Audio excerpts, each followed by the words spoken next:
Live from the 607, it's the Ocho Duro Parlay Hour, where we're talking sports locally and nationally. Join the conversation on our social media with the hashtag ODPH, because here we go.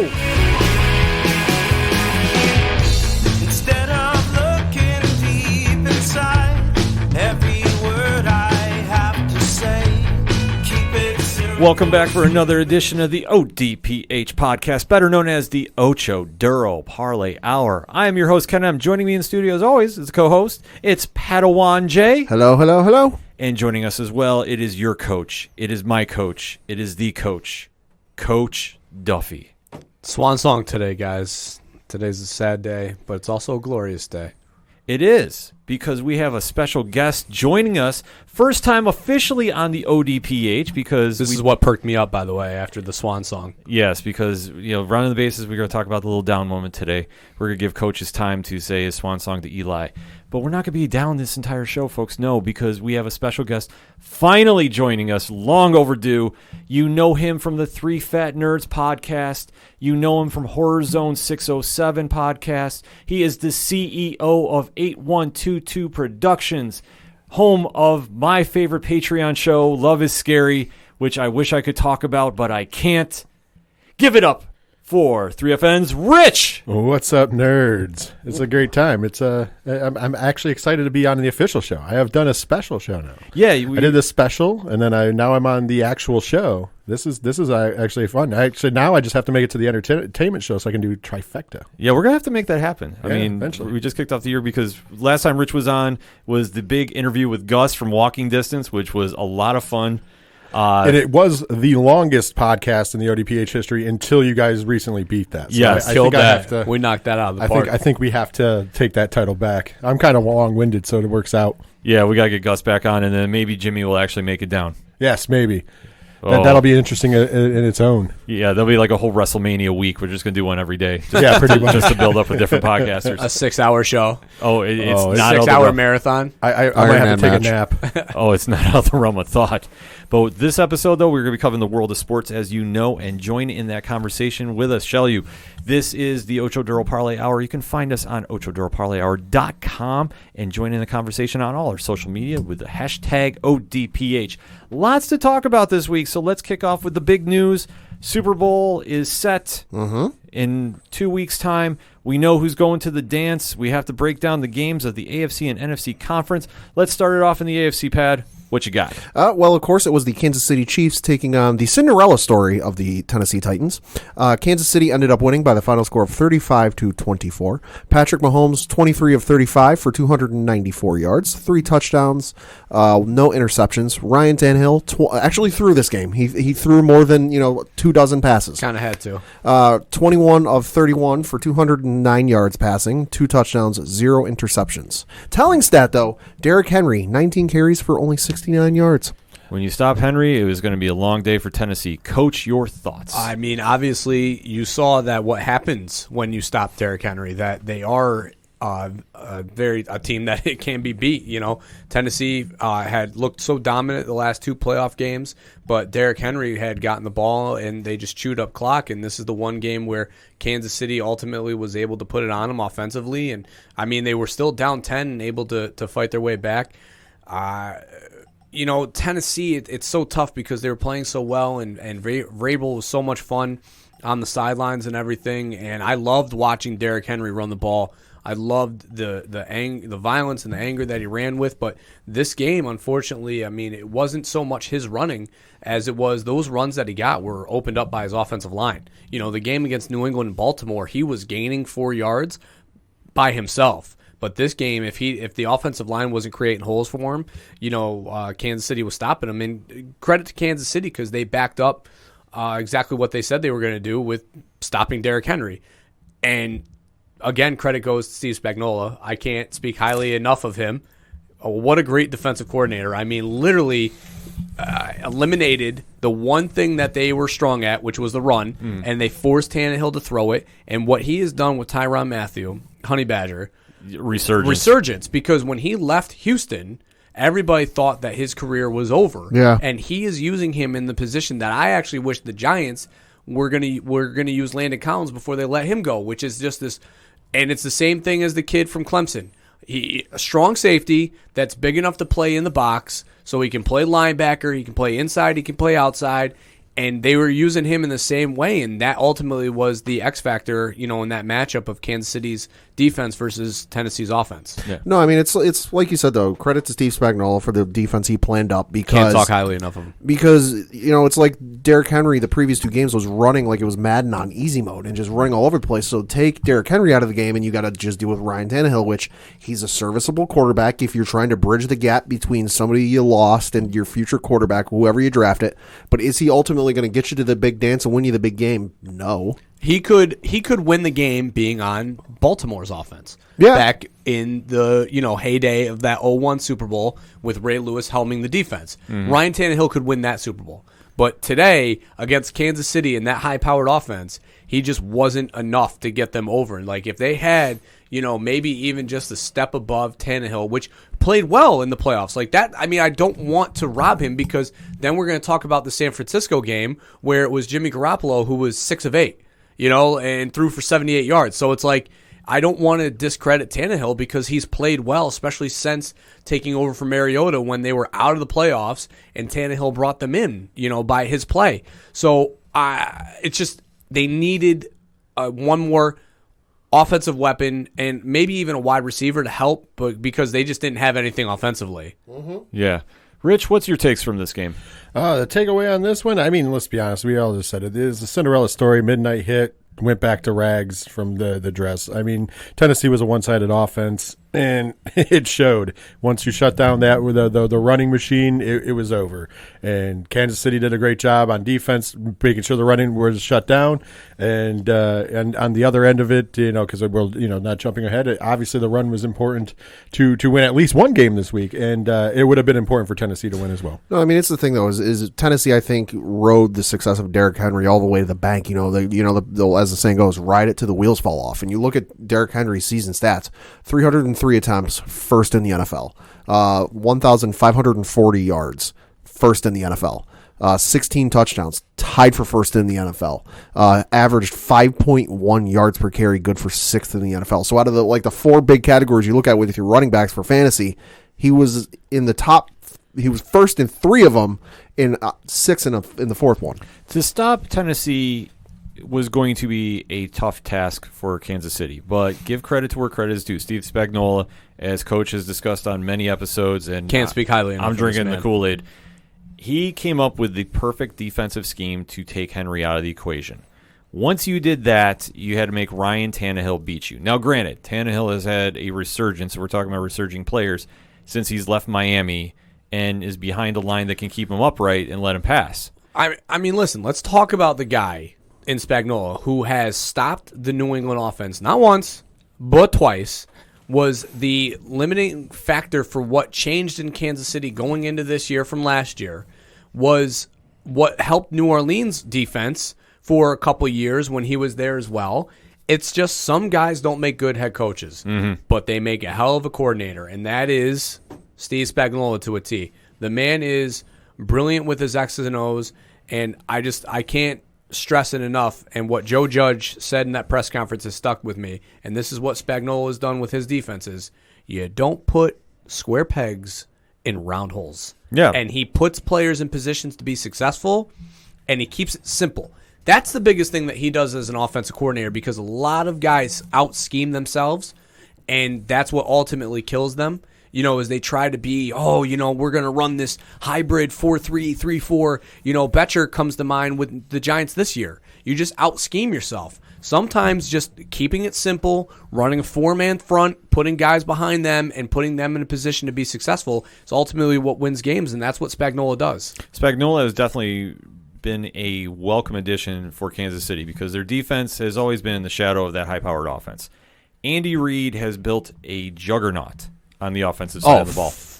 Tyreek Hill is in discussion for MVP. I know he's not going to get it, but you have to think about it. There will be somebody who gives him a vote. But he makes that offense tick along with Mahomes. He's a perfect complement to him. Yeah, and listen, the run game isn't great, and it doesn't need to be great because when you have weapons on the outside like Kelsey and Hill and Sammy Watkins when healthy, and then Mahomes' legs too, you don't really need a great run game. Just imagine if they did. No, if they had a dynamic runner, say, even if you got like a Leonard Fournette from Jacksonville, like somebody that could take the workload. Somebody that could take 15 to 20 carries, especially when they're up. Because when they're up, they still have to throw on you because they just don't run the ball very Damian well. Williams doesn't scare you. Yeah, not at all. Yeah. I mean, McCoy is serviceable, but past his prime. Yeah, they don't have a solid running game except when Mahomes takes over. And that's the one good thing about him is everybody knows his arm strength, and he can just make magic happen when he throws the ball. But he can actually be a mobile quarterback. Well, let's not talk about the fact, too, or let's not forget, I mean, this guy had 2 major leg injuries this year. Yeah. And still was out there on a third and whatever, running for an 18-yard touchdown because they were in man coverage and didn't have and the spy took a bad route. Yeah. I mean, that's nuts. To still put it on the line like that, good for him. It just goes to show, I mean, what kind of character he has. Yeah. That he's willing to do that, because especially as we talked about beginning of the year when he did that egregious. Oh, just egregious. Yeah, egregious QB sneak that killed my fantasy team. Thank you very much. That he bounced back and to lead Kansas City to the Super Bowl for the first time in 50 years. Can anybody believe that? I mean, yeah, because they were on the doorstep last year. Yeah. I mean, the only thing that I think that Kansas City was robbed of is not being able to get that win back against New England. Mm-hmm. I mean, that would have been the one thing, because to me, yeah, all right, they beat the team that beat New England, but like it doesn't feel the same. Yeah. Like, I mean, when the Giants went to that Super Bowl in 2007, they beat the Cowboys to get there, and then they beat, Brett Favre and the Green Bay offense in Green Bay. So, like, the win felt that much better. So, I mean, I know Kansas City fans don't give a shit, and that's fine. I don't blame you. But for, like, me, it's like I just wish that they would have had to have played New England and faced, like how Michael Jordan had to play the Pistons to get to that, and beat those teams to eventually win the NBA title. I would have liked to have seen Mahomes beat the team that always beats them to get there. But, I mean, this is football, and that's why it is what it is in any given Sunday. And credit to Kansas City for getting over the hump finally. Oh, yeah, this is a big moment for them. And Andy Reid is absolutely fantastic, and I can't wait to enjoy this second version of him, because in Philly he was way more standoffish. He was very uptight. So that Super Bowl, the 2 Super Bowls that he had against New England in Philly, he was very, like, not confrontational, but the just one Super Bowl. He just wasn't enjoyable. Like this time, though, he's got a little flair to him. Talk about breaking out the Hawaiian shirts and how he needs to go on a diet starting on Monday. Like he's having fun with it. So I think that weight off his shoulders, I think, is going to help them and help him coach this week. Let me ask you this, Rich. It's going to be media week. They're going to have a lot of interviews. Which chief do you think is going to have the best media row week? Oh, jeez. Oh, man. I don't know. I as judging after the game, I do believe probably Andy Reid. Andy Reid, if he keeps that up, he's going to get a lot of food questions. He's going to get. If he keeps that up, he's going. And as a fellow fat guy, I have to root for him as far as his media days are going to go. The only thing I'm wondering, and I know somebody's going to ask it, what's his favorite burger place? And I'm very and not that I'm going to judge him. I'm just curious to see what his answer is going to be. Because after his comment Sunday or Monday or whenever it was, where somebody asked, "Oh, what did you do after the AFC Championship game?" He said, "I went home and had a cheeseburger and went to bed." Yeah, I can't wait to see him, and I can't wait to see Travis Kelce down there. Kelce's going to be wild. I don't know. I have a thing with both tight ends on both teams that I just think they're such tools. I don't get me wrong. Don't hide your opinion, no, Coach. I know. Like, I'm just saying, like, I like both tight ends because they're like block first, old school, like Mark Bavaro, style tight ends that will just smack you in the mouth and then go out and catch, a 25-yard touchdown pass. But just them outside, like Kelsey's got, brother, you know what I'm saying? Like, he's like got that accent going for him, and it's like, come on, bro, like who are you trying to fool right now? And then Kittle has this like, I'm a man's man, like I'm a cool guy, wearing the Garoppolo t-shirt and shit. Like, I know they're having fun and it's something small, but I just think they're tools. They're great players. Any thoughts on that, Rich?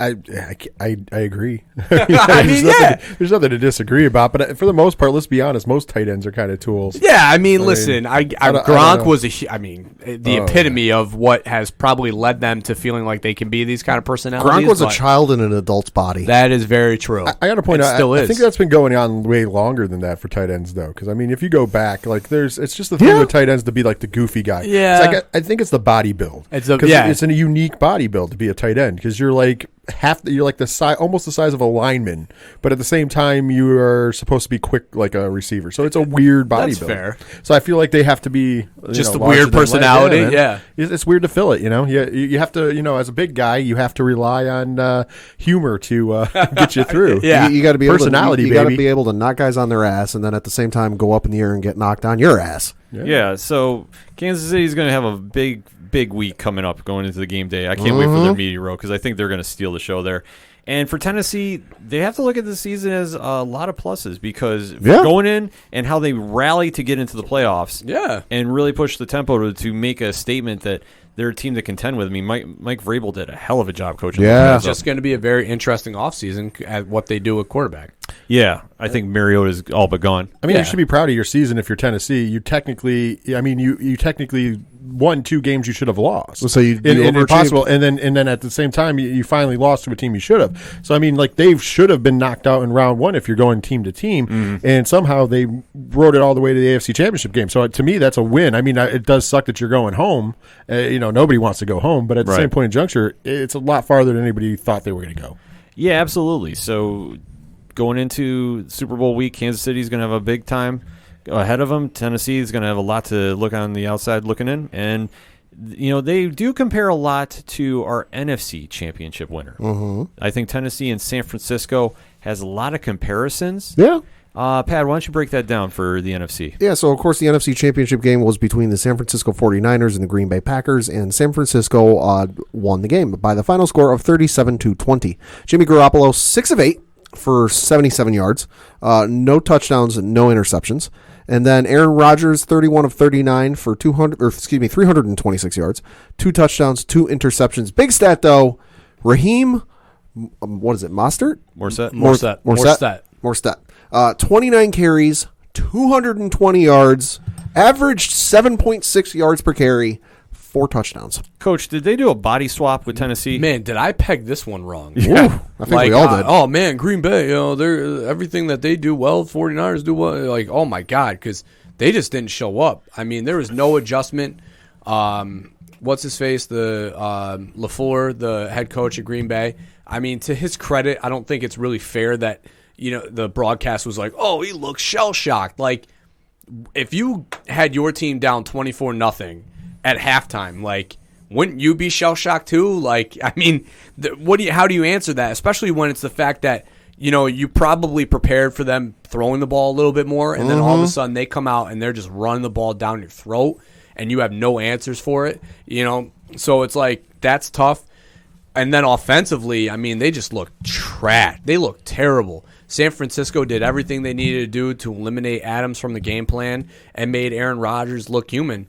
And, Seattle, it's funny because Seattle, I thought, played a very good game. It's just the opposite end of this spectrum. They got down big early and just fought too late to get back. And this was the same thing for Green Bay.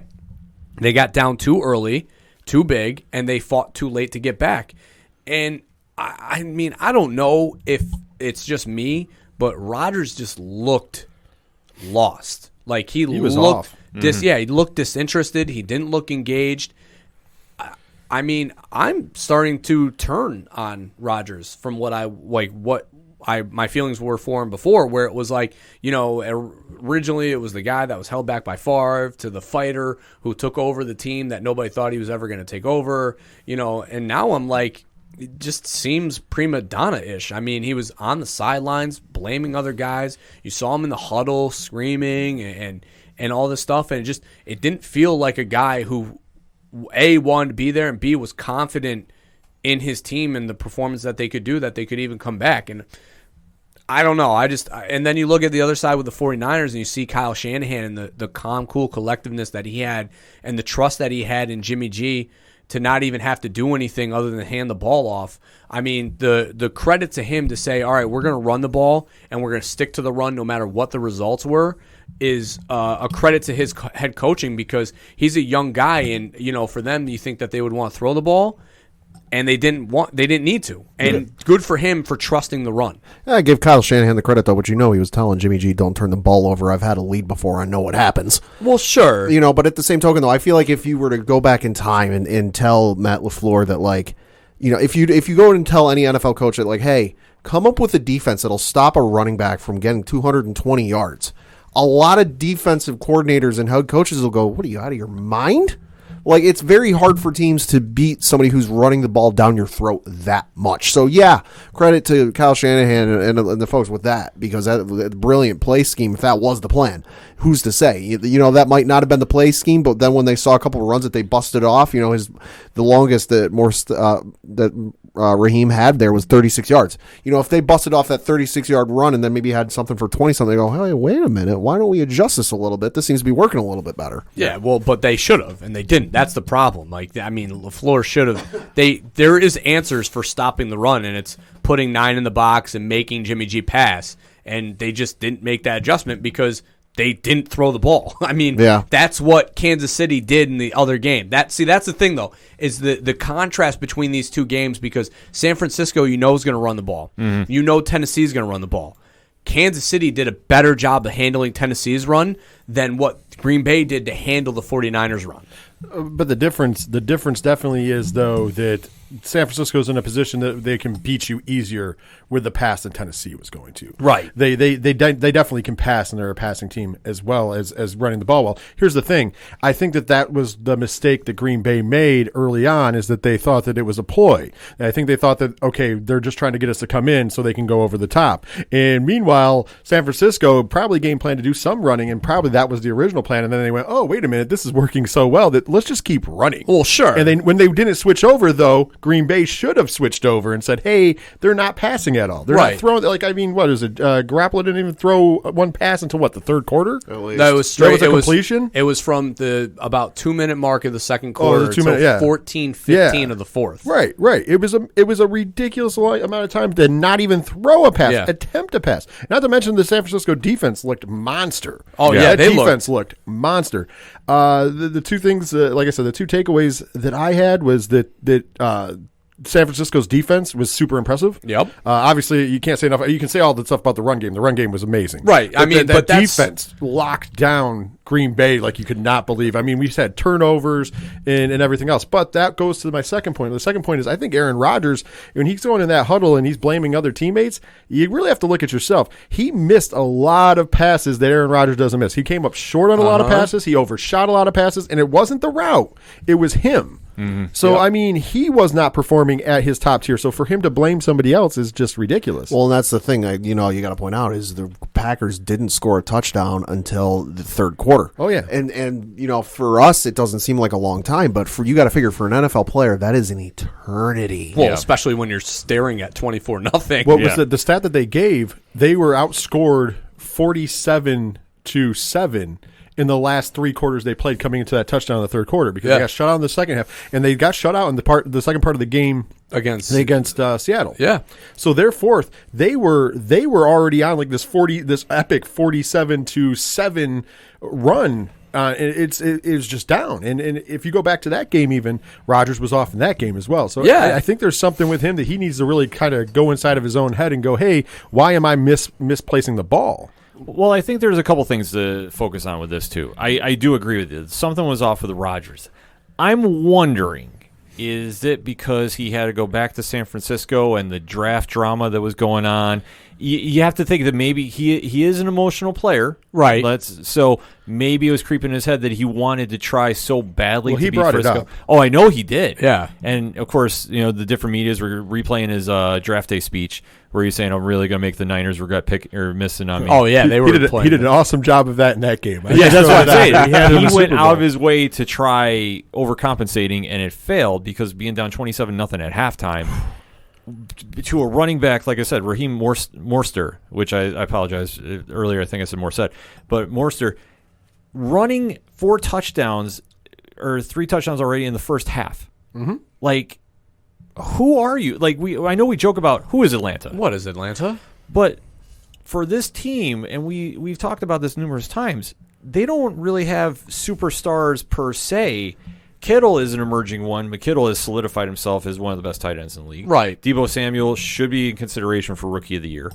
But looking at their running back core, it's like, who are these guys? Well, that's the thing is I had to do some digging and had to go to ProFootballReference.com and look at the drives and like plays and all that. Raheem on the San Francisco side had 159 yards rushing by halftime. Yeah. Well, Which is insane. I'll say that that's what separates the 49ers and their run game and their ability to run was those wide receivers and skill players were looking to block. And I mean Deebo Samuel and Kittle. I mean I already said him and Kelsey are pretty much the premier tight ends in the league because of their ability not only to run routes, but also their ability to pass block and run block. I mean, you will see plays that he will stay and help be a pass blocker, and you will see plays where Kelsey does that too, and that is an elite tight end because the skill set to pass block an end, especially really skilled end or picking up a blitz of a linebacker, it's a very difficult task. So like for them to be able to do that is wicked impressive. But then on top of that, the 49ers have probably the best fullback in all of football. And they will run a fullback at you more than anybody else in the NFL, which is a different look than teams are used to because when you don't see a fullback in the backfield often, you see a lot of teams line up, either in twin tight ends or they'll line up in dual, the split tight ends and they'll run two tight ends at you. It's a different run scheme and it's a different run blocking. But when you have a tight end and when you have a running back as a lead block and he is an effective lead block, that is what separates a good run game from a great run game, and that's what the 49ers are able to do.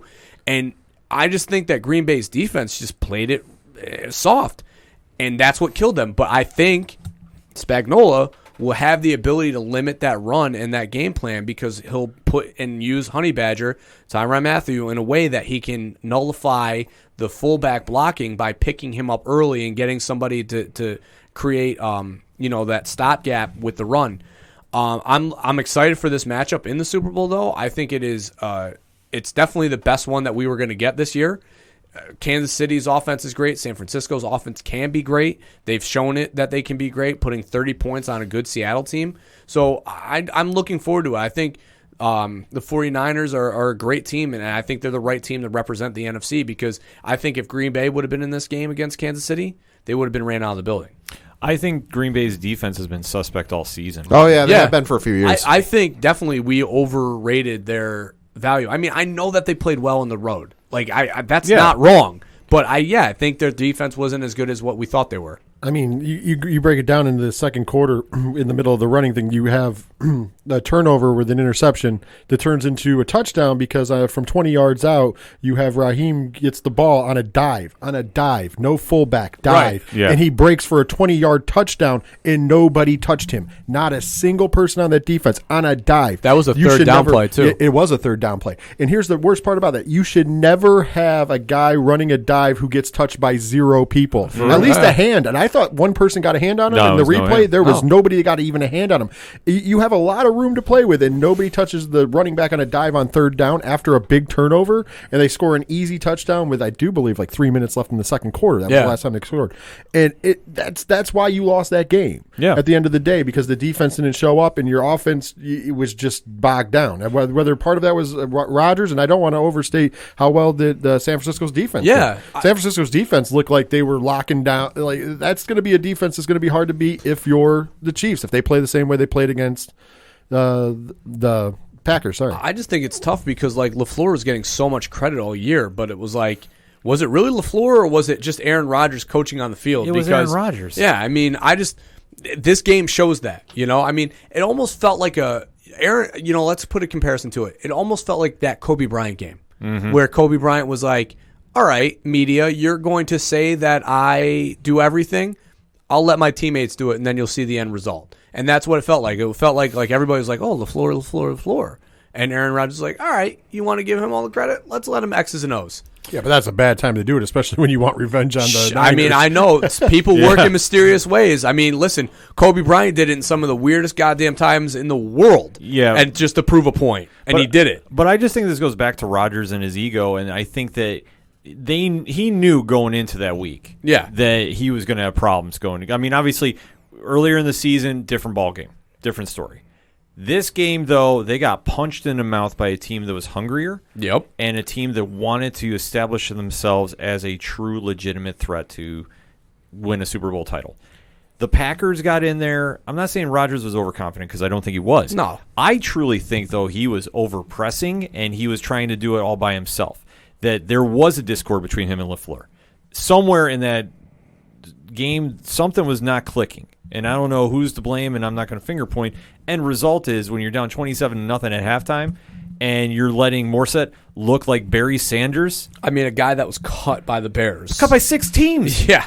And ends up on your practice squad and was a PUP for the first 6 weeks of the year until they activated him week 10. Yeah. I mean, Good thing they did. yeah, I know. I mean, my Look at fantasy now. team appreciated it, but not a lot of other people, even realized he was there.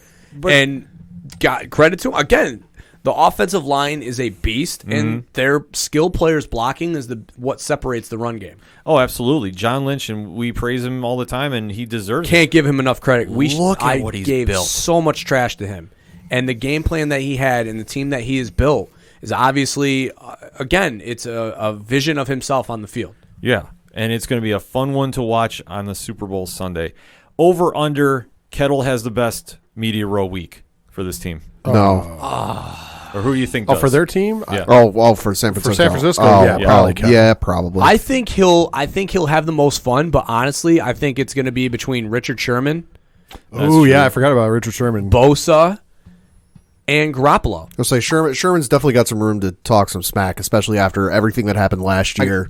Got let go by Seattle, and everything that happened. The fact that he's in a Super Bowl, like you got room to talk, my friend. And all the chirping with him and Revis this week, will be talked about. I think Bosa, just because he is a personality unto himself. I mean, from the minute he was drafted where he said those controversial things about San Francisco, so you don't know what he'll do with a mic in front of him.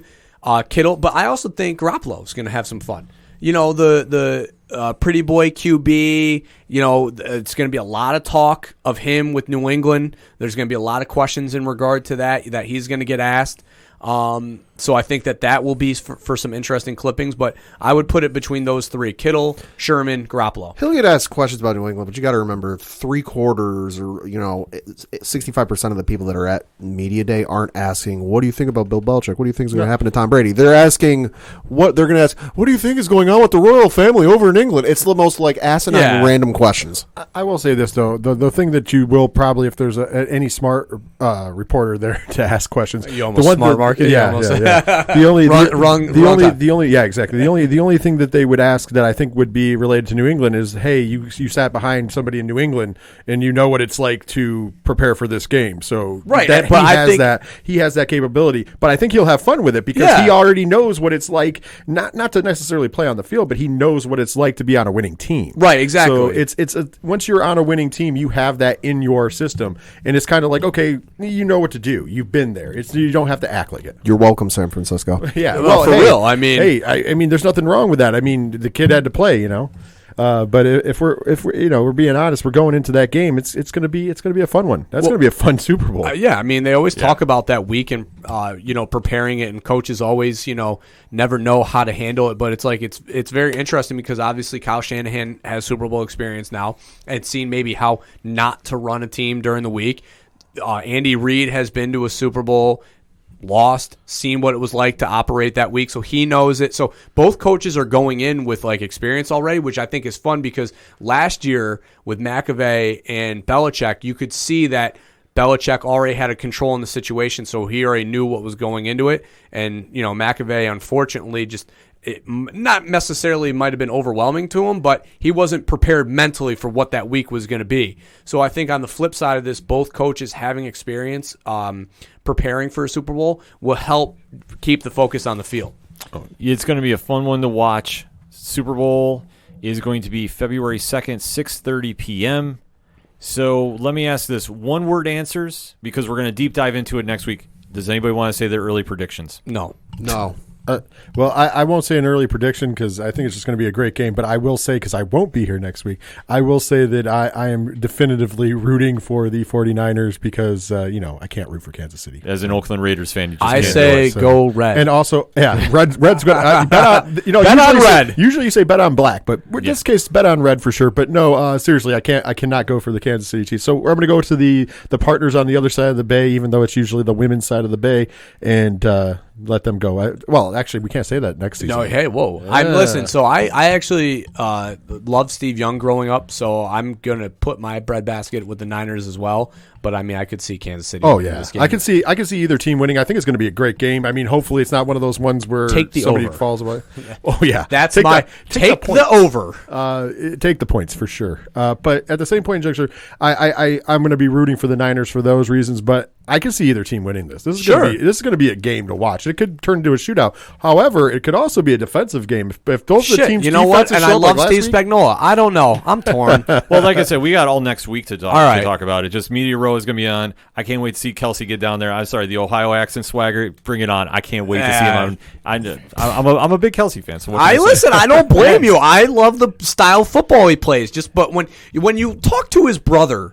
And then you put the two of them next to each other. I still didn't believe when they did the interviews that they were brothers, because here's Jason Kelsey, and he's like, yeah, we were growing up in Ohio, and it was a lot of fun. Travis just got swag. And then we grew up in Ohio, baby. It's like what the fuck? You're the same people. He's just got swagger for days. I guess it's the offensive lineman versus the tight end. It could be. I mean, that's just how it is. But I can't wait to see Media Row and just the crazy questions get asked. I'm expecting Kettle to get asked a lot of wrestling questions. Sure, absolutely. And if WWE was smart, they would have a media presence down there. I hope they are smart. We know that. Yeah, I'm just trying to think who they could send down. Well, isn't the game on Fox?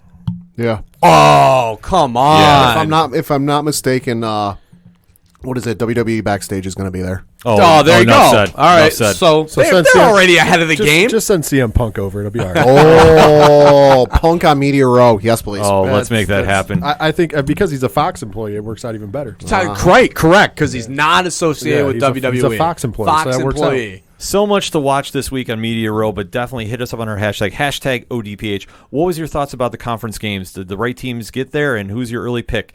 Because we're not going to hold you to it until next week, but who's your early pick to win the Super Bowl? We're going to take a quick break. We'll be right back.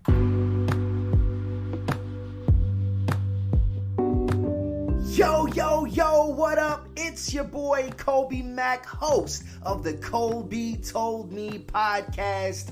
It's my whenever I want to deep dive with the Mac himself, where I get to amplify my movie reviews for your listening pleasure.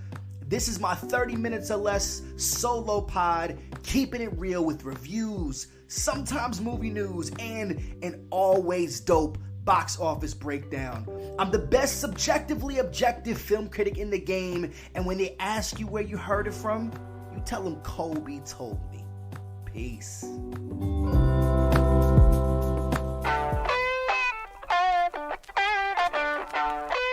Hey, this is Brian Wolf from Fair City Fire. You are listening to ODPH, the greatest podcast in Binghamton. Woo!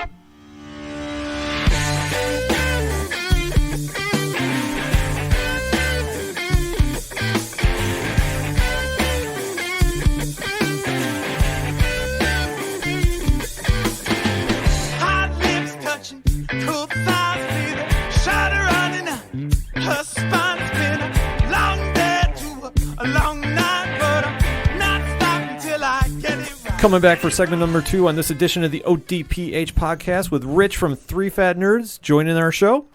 Mm-hmm. So, this past weekend, we all got together. It was a hashtag 607 podcast takeover, sitting in attendance to watch the big fight that went down, UFC 246, and the return of one Conor McGregor. And not to say that I told you guys so, but I told you so. Pad, why don't you break it down? Yeah, so of course UFC 246 took place this past weekend out at the T-Mobile Arena down in Las Vegas, Nevada. Reported attendance was a little over 19,000 people. Total gate was $11 million, and you had the big main event, Donald Cowboy Cerrone taking on Conor McGregor. Could he defeat the mystique? Stop the hype train that was Conor McGregor. Could Conor come back and show, hey, I still got it. I haven't lost a step. And Conor came back and defeated Donald Cerrone in the first round, TKO via punches. 40 seconds. Coach, the floor is yours. I mean, I told you guys so. I was right. Y'all were wrong. I'm smart. Y'all dumb. I'm handsome. Wait a minute. I'm sorry. Who's the two-time defending Locks and Leaps? Hey, whatever. That's Locks and Leaps, baby. This is two-time UFC talk here. I went into the fight not necessarily nervous, but like I said, I was apprehensive about the new Conor. This calm, cool, collective, praising his opponent, not chirping, not bashing, not bad talking, not smack talking, none of this. Handshakes, properness, proper 12, proper 11, proper 13, the whole proper gimmick, and all of a sudden here he came into the octagon and right off the bat, Superman punch right out the gate that he misses. And I'm like, oh shit, here we go. Then he catches him with that knee off the Superman punch, and then I'm like, all right, we're back in this.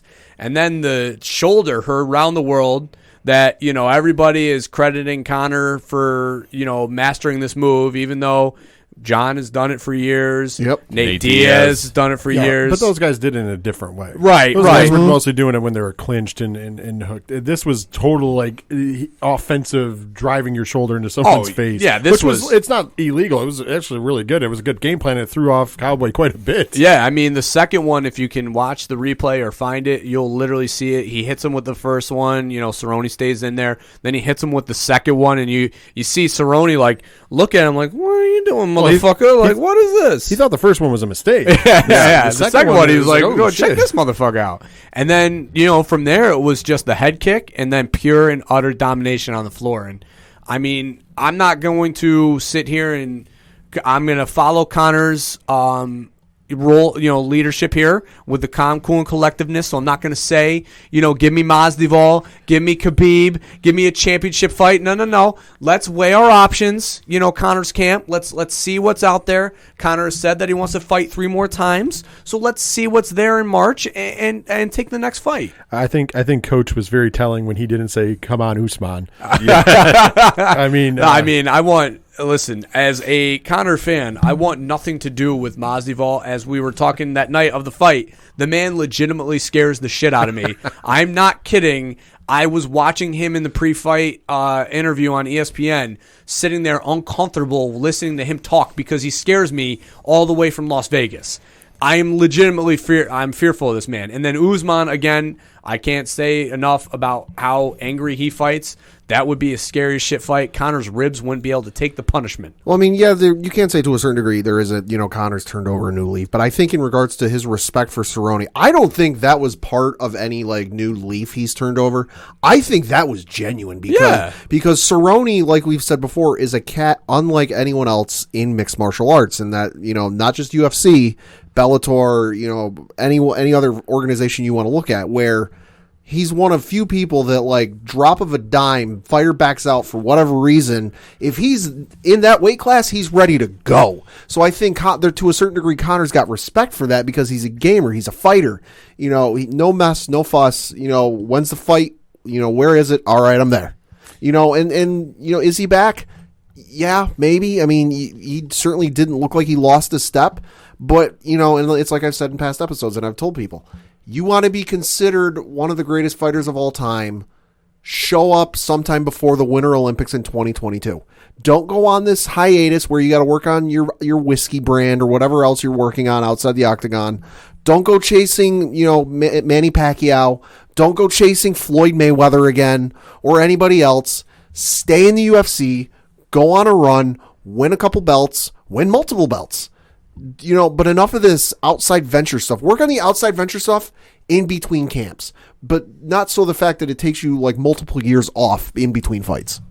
Yeah, I have to agree with you. I mean, the only other issues we had on Saturday night was the streaming service was a little overwhelmed. A little atrocious, I'd say. Oh, It was worse. It was worse than BR Live. yeah, it was worse. Than, I mean, it was frustrating. I mean, it really got to the point where, I mean, I was my father-in-law was here. We were watching the fight. We're Apple guys, and I'm sitting here and I'm like, oh my God, Will is, he's gonna get impatient here. Like, oh shit, you guys were rocking the Roku, which is whatever, and I'm like, all right. The thing of it was, though, is it wasn't, we weren't sure at first Sure. what was the issue. But then when Nostradamus was watching off his phone, his phone quit.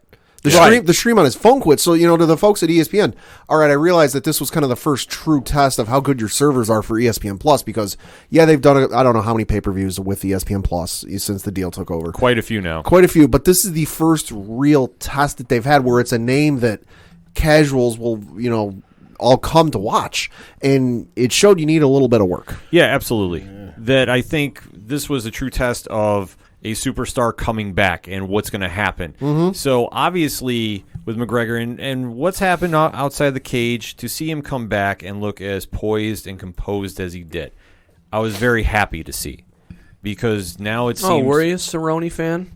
I was happy to see him. Well, I would say this. I take nothing away from Cerrone because he got caught with one. He took a shoulder strike to the nose and it either broke his orbital or broke his nose out. If I saw right, it gave him either a 6 or 9 month medical suspension. Oof. Yeah. Oof. Yeah. Yeah. Holy cow. Yeah, he's out 6 to 9 months. The word you're looking for when you talk about Cerrone is gatekeeper. He's a gatekeeper. I will say this, and I said it at the fight, and I stick by it. A lot of the guys who fight in the 170 division are guys who walk around every day at like 200 pounds, and they drop 20 to 30 pounds just to fight in that division. Conor is naturally there, and he looked good. Yeah. As a matter of fact, he's not. He could get a little more jacked and still be there. He looked phenomenal coming into the fight. What turned me into rooting for Conor in this fight, other than I wanted to pick on Coach, but then there was that horrible promo for Cerrone, and I was like, I'm brutal out. graphic. I tap out, and then I'm rooting for McGregor.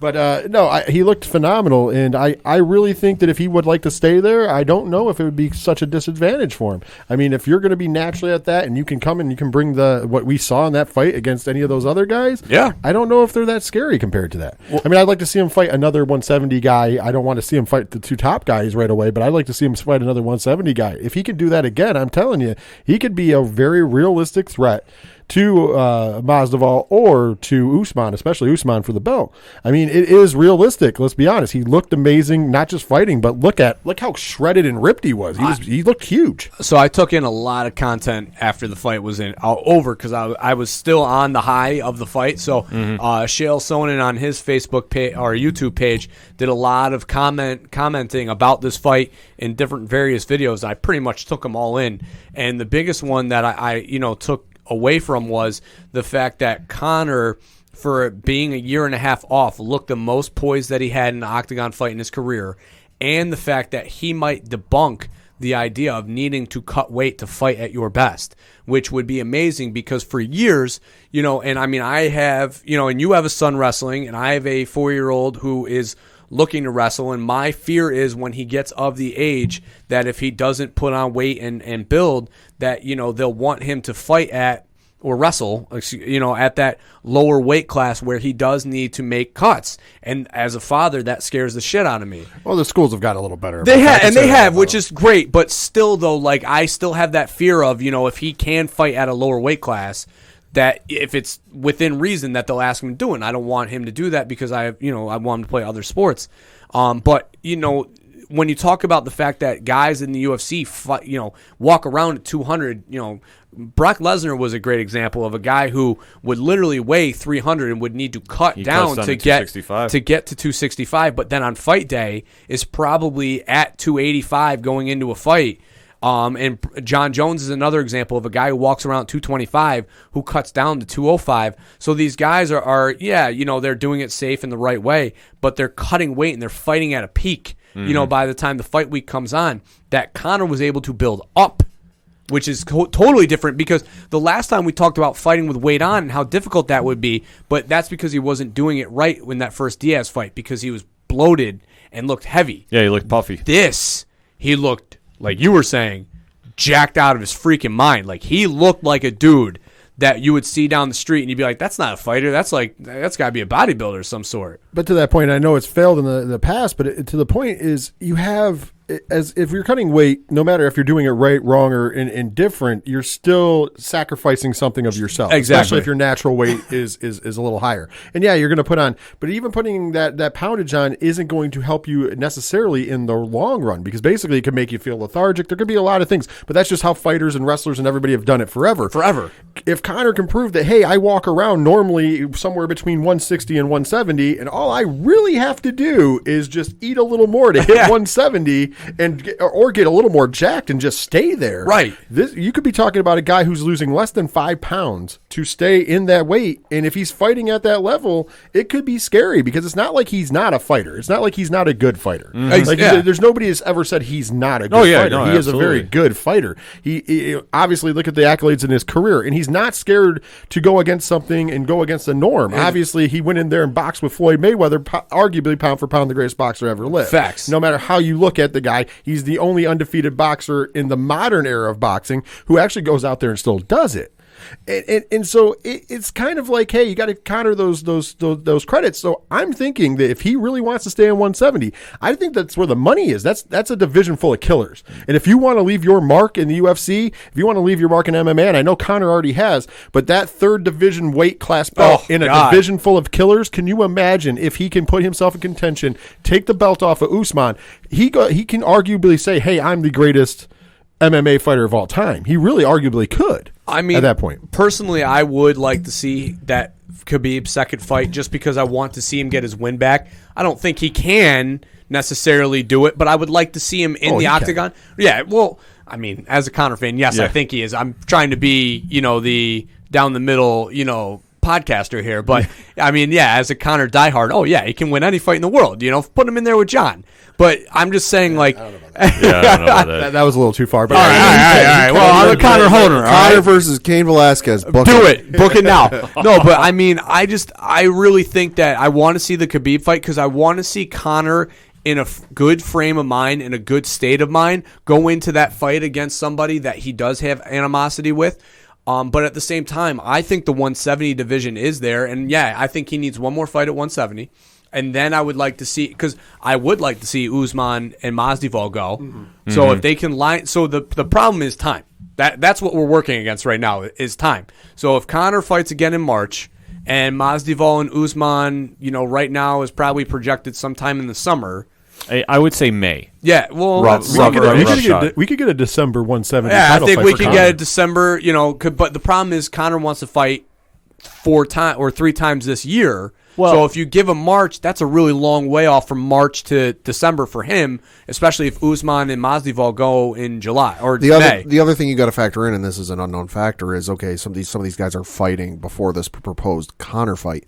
You're kind of banking on the fact that let's hope none of them break a leg, exactly, break an arm, because all of a sudden your whole game plan and time plan is up in smoke. Well, and that's why us working against time is the problem. Well, let's break this down though, because after the fight, Conor did a typical Conor promo and called out everybody in the building. It was tame compared. But it was typical for him to call out somebody. And it was in fun. And it was in fun. He did the only insulting line, if you really think about it, and it was kind of throwaway, but he did say the guy that walks around with a make-believe belt. Yeah. So but I liked what you said. That Vince always says, you give the fans what they want versus what they expect. Yeah. What's that? Go ahead, Rich. Say what that. Basically, Vince has always said that he doesn't give the fans what they expect. He gives them what he knows they want. Right. In the long run of things, and people will criticize that, but it's true. I mean, time and time again, it is proven true. So with the whole thing with Conor, he's kind of followed that, because obviously he stole the walk from Vince, which he admitted, which is great. He admitted. He made it his own. He made it his own, which is fine. And now he just calls it the billionaire strut because he took it from Vince. I mean, he is a wrestling fan, which honestly, if he really wants to get that other fight in, I mean, I heard Brock Lesnar's looking for an opponent at WrestleMania. All right, let's throwing it out. Well, anything could happen there, but like I was saying, so he did his typical call outs. Yeah. But that's me saying, all right, Conor was what he was this week, but he knew what the fans were looking for, and it was that moment. Exactly. Yeah, but he said across all divisions. When he started getting in, he mentioned Diaz in there. There was a Khabib mentioned. Well, that's why I want to break down, though, because after the fight, Dana had his typical press junket there and was mentioning he really wants to see Khabib Conor too. It's going to cost him $100 million. Yeah, I mean, obviously the buy rates he was talking was like 3 million buy rates, which I think are probably close. It could be somewhere around there. But now this is where the timeline, and this is to kind of touch back on what you're talking about. So we are in January now. We do know that Khabib is going to fight Tony Ferguson, hopefully, if the fight gods bless us, in April. We do know that after that, it's kind of wide open. Now, Masvidal versus Usman is rumored to be getting worked out at this point. Right. It's May. It's May. So roughly, we'll say. We'll project that. Yeah. We'll project May. Justin Gaethje is currently without an opponent, and his name was not mentioned at the fight on Saturday. I think I just found a date. Okay. 4th of July. It's a Saturday. All right, so... you want to get the biggest buy rate of the darn century in the company's history? But... holiday, everyone's off. Ain't nobody got to be worrying about work. Conor on the 4th of July would be fireworks. But who does he fight on the 4th of July? Yeah. Well, see, that's where I'm kind of breaking down. Because that week, too... if memory serves me right, and please correct me on ODPH social media if I'm wrong about this, that's International Fight Week. It is. So that is the biggest events going on for the UFC. Yeah, that card's always stacked. Yeah. So here would be my question. In the 155 division, you have a possible title match against the winner Khabib versus Tony Ferguson. If that fight does happen. You have Justin Gaethje sitting there as well. I know he mentioned Paul Felder. I don't see that fight happening in any which way, shape, or form. That was the guy that was at the desk. Right. Doing the commentary. Yeah. On the 170 side, you have Jorge Masvidal. You have Kamal Usman. You have anybody else you want to throw in that mix. Plus, you have one Nate Diaz sitting behind Twitter right now, taking shots and trying to throw his name in the hat. So let me start with Pat. If you're the UFC, what fight do you make with Conor McGregor? Are we talking? Hold on. I have no goddamn idea. I was going to say, are you talking before we asked the question? Are you talking in the time frame that Conor's talking, possibly fighting in March, or are you talking July 4th? I'll give you. Or can you give me a mixture of both? I'll give you both. All right. I just want to know before. I mean, if we're talking July 4th, you give him Khabib because if for those who haven't seen, Khabib's father did an interview with somebody and he came out, oh yeah, we'd love to fight Conor again, a revenge fight, but you're gonna have to pay us $100 million. You want to guarantee the biggest buy rates in the company history to possibly shatter every record with pay-per-views and buy rates and whatever else you want to say. Put them on 4th of July. If you want a stacked card for fight week, that card sells itself. If that's the headlining card, you don't even got to do a big movie theater trailer guy voiced it over with it. You just got to do like a black and white kind of like found footage type thing of Khabib hopping over the fence, and then just show the poster. That sells itself. All right, so you're saying Khabib 4th of July? Yeah, I think that it's tough because I think it's a best and worst case scenario. Because I mean, obviously, if it's March, then I think you got to go somebody who is available that can take the fight in a 12-week span in a camp and be ready, which would probably be Nate Diaz. But on the flip side of that, if Conor loses, that takes everything off the table with Masvidal, takes everything off the table with Usman, and then you're left with what do you do next with him as far as his third fight, depending on medical suspension. Yeah. So I think, to me, it would be whoever's in the 170 division that would be enough to get a buy rate, which Conor can do on his own, but at the same time is a comfortable enough opponent that you probably feel like Conor can win. And that's booking. I mean, that's just being smart. I get that. Here's how I go with it. If you wanted to see Conor, if he's going to be tested at 170 and you possibly want to see him in a title fight this year at 170 and we want to see that test, I think in March you really do Nate Diaz. And the reason why is it's a huge buy rate. Sure. Huge buy rate. But secondly, it would be the test. If he can beat Diaz at 170, that puts him in a legitimate line to take on the winner of a Masvidal-Usman summer fight possibly. Here's the thing. July 4th, if we were just talking about it, you could very well on July 4th have Masvidal versus Usman, and it's a huge card on fight week. I would say that if you are going to have Khabib versus Conor, it would have to be July 4th, which would not hurt him too much to do the 170 fight in March and to drop down for July. Sure. It might hurt him if he goes back. And that would also explain not doing 4 fights this year, just doing 3 and doing the one in December, because that could bulk him back up to 170 to take on a possible winner of whoever's the welterweight champion. Yeah. But that's the only time I would want to see Khabib versus, honestly, I know everybody wants to see the fight, but to me, it's like one of two things is going to happen. And Khabib is such a fucking poor loser and poor winner, because we've seen it both ways, that no matter what happens, that's why they want so much money, because I think Khabib knows that possibly Conor can beat him. Right. And here's the difference. You're going to have to pay a ton of money to Conor, too, because he's a smart businessman. If you're paying Khabib $100 million, Conor's going to be like, wait a minute, you're going to have to pay me quite a bit of money as well. Those first 2 rounds, I mean, Conor was in that fight until he got gassed and got stupid. And I will also want to throw this out there. I would mark out hardcore for a McGregor versus Khabib fight on 4th of July if McGregor comes out in the half Irish, half American flag trunks. Oh yeah, like a la Apollo Creed. Oh god, I love it. And that would and that is right up McGregor's fucking alley, I would man. pop that would so be the greatest. hard. That would be possibly the greatest moment in the history of UFC and buy rates all over. But that's the only time I want to see that fight, because you're obviously just going after a buy rate. Right, and but that's what the Khabib for a McGregor fight 2 would be. Mm-hmm. And that's the same thing as the Diaz McGregor fight 3 and 2 was to begin with. But here's the thing, with Diaz fighting him now at 170, it's also a stepping stone for a possible title fight for McGregor, and it's a perfect test. And now that Diaz you said that, it makes a lot of sense. Legit contender. So with Diaz being a legit contender, and you put Conor against him, A, you're going to get the buy rate because of history. Yep. But B, literally, if he wins, you're like, he goes on. If he loses, that just means he just goes back down, and it's no big. It's not really a big problem. People aren't going to look upon Conor's larger than the sport as a whole at this point in juncture. Let's be honest. Yeah. So therefore, he can go right back down, and it won't affect the money of a Khabib fight. Well, so I really think that this would be a perfect time. Or you could do that fight, and the only bad part is if you do that fight and he beats Diaz, he might then go, shit, I have nothing to prove against Khabib. I just want to fight 170. Yeah. See, I would disagree. I think that I agree with you about Nate Diaz. Like, I agree. Ariel Helwani was saying the same thing, too. Nate Diaz, Conor McGregor, as much as I was saying prior, I didn't want to see this trilogy. At this stage right now, that is the fight you have to make. Okay. If you want to do the timeline. You have to make it for March. Nate desperately wants this fight. I think it makes the most sense, too, because they're both healthy. That's the biggest thing. Well, that's the thing. Conor came out of this unscathed, so he's ready to go. Nate, that shoulder might hurt a little bit. Yeah, Nate's ready. There are certain fighters that you just need to call up. A Diaz brother and Cerrone. If they can physically get out of bed, they will show up for a fight. Oh, you know Diaz is getting out of bed no matter what. He might have to be after a blunt, but he's out. Yeah, he'll get off, yeah.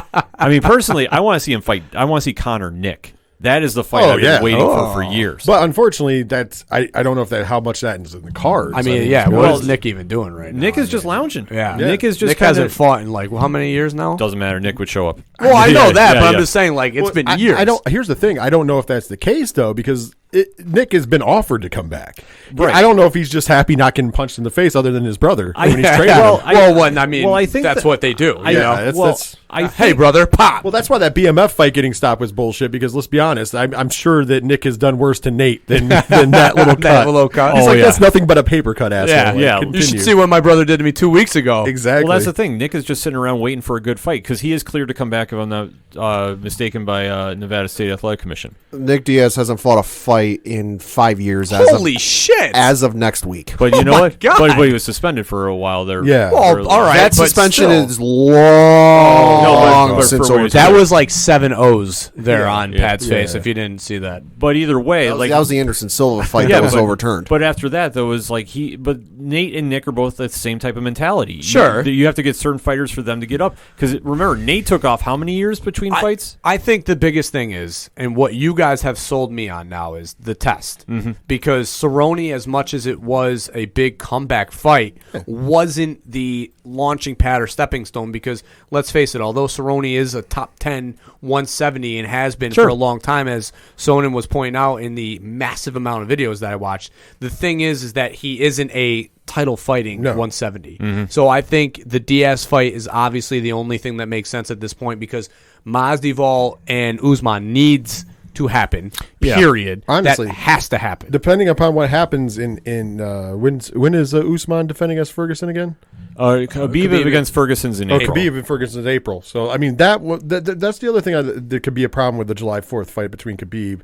Yeah, and who knows Conor. the damage that who he knows takes. what's going to go on? Because let's be honest, Tony Ferguson could have, I don't know if he'll beat him, but he could do damage. He could do a lot of damage. He could do some damage to him. So to shoot a hole in your hole Nick Diaz thing, I did some digging, and Gilbert Melendez went on the Chael Sonnen podcast a year ago and said, quote, so the article from MMA Junkie dated February 6th, 2019 says, quote, after a reported comeback late last year, Nick Diaz has retired, according to his longtime friend and teammate, Gilbert Melendez. Quote, Melendez said, quote, I would love to see him come back, but last time I checked, he's retired.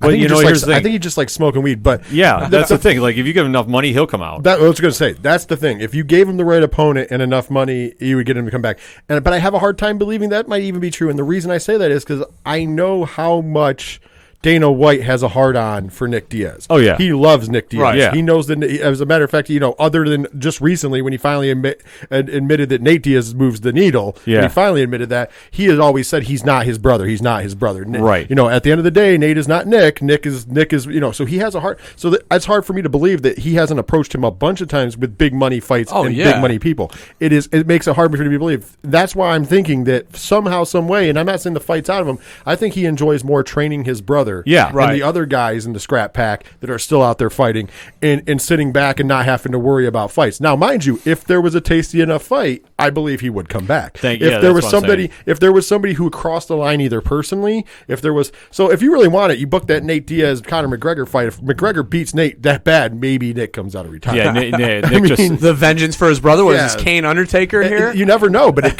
think about it. Sure. I mean, listen, if somebody beat the shit out of my brother's head twice and talked a lot of shit doing it, that would be enough for me to say, I want this guy I would have put money on, if Masvidal would have talked the shit he normally talks in the Diaz fight, it would have become personal like the Askren fight was personal. If that was personal, that would have been enough to get Nick to come back. Yeah, Nick was toying with the idea. Like, there was a lot of rumbling after the Nate fight that Nick was thinking of, like, hey, if you want a real challenge, it almost... And quite honestly, I'm going to throw this out there. I don't care that he's had 5 years off. I believe that Nick Diaz could probably beat Jorge Masvidal. I think that Nick Diaz could beat Usman. And I'm not saying, obviously, a good training camp getting back in, but Nick Diaz is that good. Yeah. I mean, having the time off might be the best thing for him because his body is completely healthy. That could be a dangerous fight for whoever took that fight. My thing is that the timeline that we have here in our ODPH timeline of UFC bouts. Yeah. I think that what ultimately has now popped in my head here is, so Conor, after that discussion, that interview with Ariel, said that he has a one-fight deal, that he has signed a contract extension, but every fight is renegotiable. So he wants to make that money, He wants to make that money. Yeah. So basically, depending on whoever they book in March with him, so let's just say it is Diaz, and let's just say that he beats him, whether it's decision or if it's just a straight up ass whooping. He gets the win. He literally, and then whatever happens with Khabib Ferguson, and then whatever happens with Masvidal and Usman, he literally has everything. The ball, like literally, Dana will have to fucking back the trucks up to get him to fight. That's next. what I was just going to say. The thing is, and this is a good place to be, and this is why some of these things might happen. If you have him fight, and I think in his mind, if you were to talk to Conor now, I think Nate Diaz would be his pick as well. Yeah. It would prove it. Because if he beats Nate Diaz, he could technically have 2 title fights this year. Yep. And I bet you $100 right now at this table, if Khabib loses to Ferguson, which I don't think is going to happen, but if he does, I guarantee that Conor Khabib fight isn't happening unless they drop off $200 million to Conor's house. Because I think that the only way he would take that fight in July and then take the fight in December against the welterweight title is to have both belts. Yeah, he wants to be double champ again. That is what he would do it for.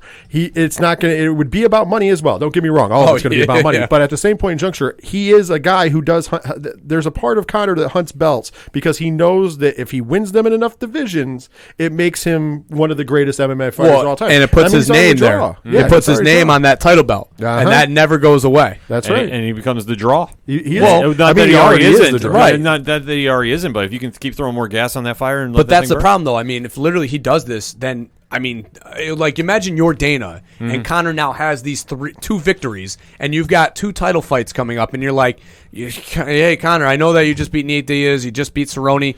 We got Khabib lined up here, at this time, and we have Masvidal or Usman lined up Take your here. pick. What do you want to do? If I'm Conor, I'm saying Both. but pay me. And then that's when he's getting paid. That's when Dana's got to say eek. I know. I think Dana says, okay, we're going to do the Khabib fight. Because the stories are... No. I think that Dana is hellbent and high wire convinced, and he would give a blank check. But that's the thing, though. That's what I'm saying. Like He worked the deal. Yeah. Basically, here's the blank check for a 4th of July fight with Khabib, and then I'll pay you a lot of money to fight whoever wins Usman Masvidal, but it's not going to be as much as the Khabib fight. Yeah. And honestly, as long as that paycheck is big enough for Conor, and once again, if Khabib is going to literally ask for $100 million, if they were literally pay him $100 million, I'm telling you, the bigger draw there is not Khabib. Right. Yeah. It isn't. No matter what, it's not Khabib, because everybody's going to tune. Everybody tuned in the Everybody first tunes in fight Conor. because Conor was talked off all that his shit. fucking rocker. Right. Yeah. And then you're going to tune into this fight because everybody wants to see Conor get the win back. Right. Or the people who hate Conor, they want to see him get his face smashed. Which is either plenty way. of them right now. I just said there's it's half and half Yeah. with him. So either way, that's the moneymaker is Conor McGregor. It's not Khabib. Khabib is not a moneymaker because he doesn't move. Honestly, sorry, he doesn't move the needle. He's a very good fighter, but he's not Conor McGregor. So, and that's why you could do 2 title shots no matter what happens in a fight with Conor McGregor, because nobody will care at the end of the day that he got his ass kicked at 155 if Khabib wins and he's going against Usman or Masvidal in December, because they're like, it's Conor McGregor. And he's 170, not 155. Exactly. Yeah. Nobody cares. There's so many possibilities that can go on with Conor, but at the end of the day, he got his win. He's back on his winning track now. ESPN, fix your shit. Yeah, ESPN needs to fix it. I'm telling you, like I've said this before with other streaming platforms I've had issues. I know the WWE Network has its issues. BR Live has its issues. Call up Netflix. Now, a couple of years ago, Netflix was like a third of all internet traffic. Like a third of everyone on the internet was going to Netflix. You're not ESPN Plus. You're not in direct competition with Netflix. So I can't imagine if you call up the folks at Netflix and say, "Hey, can you give us some help? Can you give us some pointers on this?" They kind of are with Disney. Well, you're reaching. I know. We were switching gears here. And we're closing up, but we did forget about one more important thing that happened at UFC 246. That is that the Las Vegas Raiders are courting their new quarterback, Tom Brady. That's for him. The Jim Carrey lookalike Mark Davis was awful chummy. I just want to point out, out of all the celebrities they showed that were in that attendance, who got the biggest pop? Baker Mayfield. Damn right. Tom Brady. The best part is, how about Dana White in the press conference afterwards when he said that he could see Tom Brady going to the Las Vegas Raiders. He said he was around them when they were talking. It's so all work anyway. It is all a work. It's Still all great. work. It's I just great. wanted to upset Pat a little bit. I just want to know if Brady got a random drug test from the NFL the following day, because there was a photo. I think Dana White tweeted it out or posted or whatever after the fight with Brady meeting. I think who was in the audience? Was it Cheech? Yeah. I just want. Tommy Chung. Tommy Chung was there. Yeah. I just want to make sure how Baker Mayfield's ego is doing too, Ooh, because that geez. was a big shot. That must have Yeah. been painful. I got to also put out there, Baker Mayfield, man, he was wearing the hat, but then he got upshown by Usman too, because he had a goofy hat, but nobody tops goofy hats with Usman. Nobody can top Yeah. Usman. That's a scary man, by the way. I will say Usman's scary, because think about how goofy he normally dresses and goofy he acts, and then all of a sudden, when it's time to fight, man, he becomes a killer. I don't know. He's a scary guy. It's scary ass dude. too. Yeah, I mean, what can you say about Usman?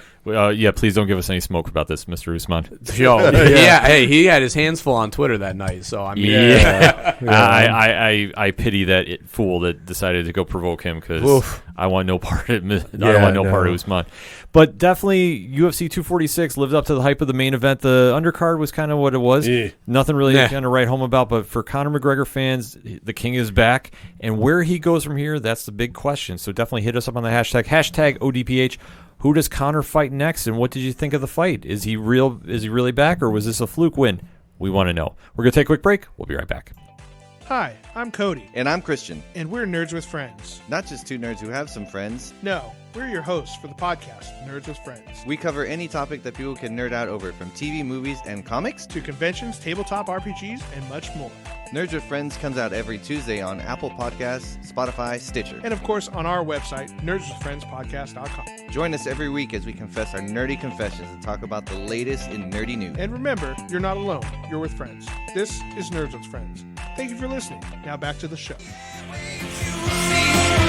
a heartbreak, soul-shaped radio attack. Taking 4 steps forward, no steps back. Hey, this is Vince the Common Man Ciatoy, local MMA fighter, telling you to keep on listening to the ODPH, the 607's up-and-coming newest podcast.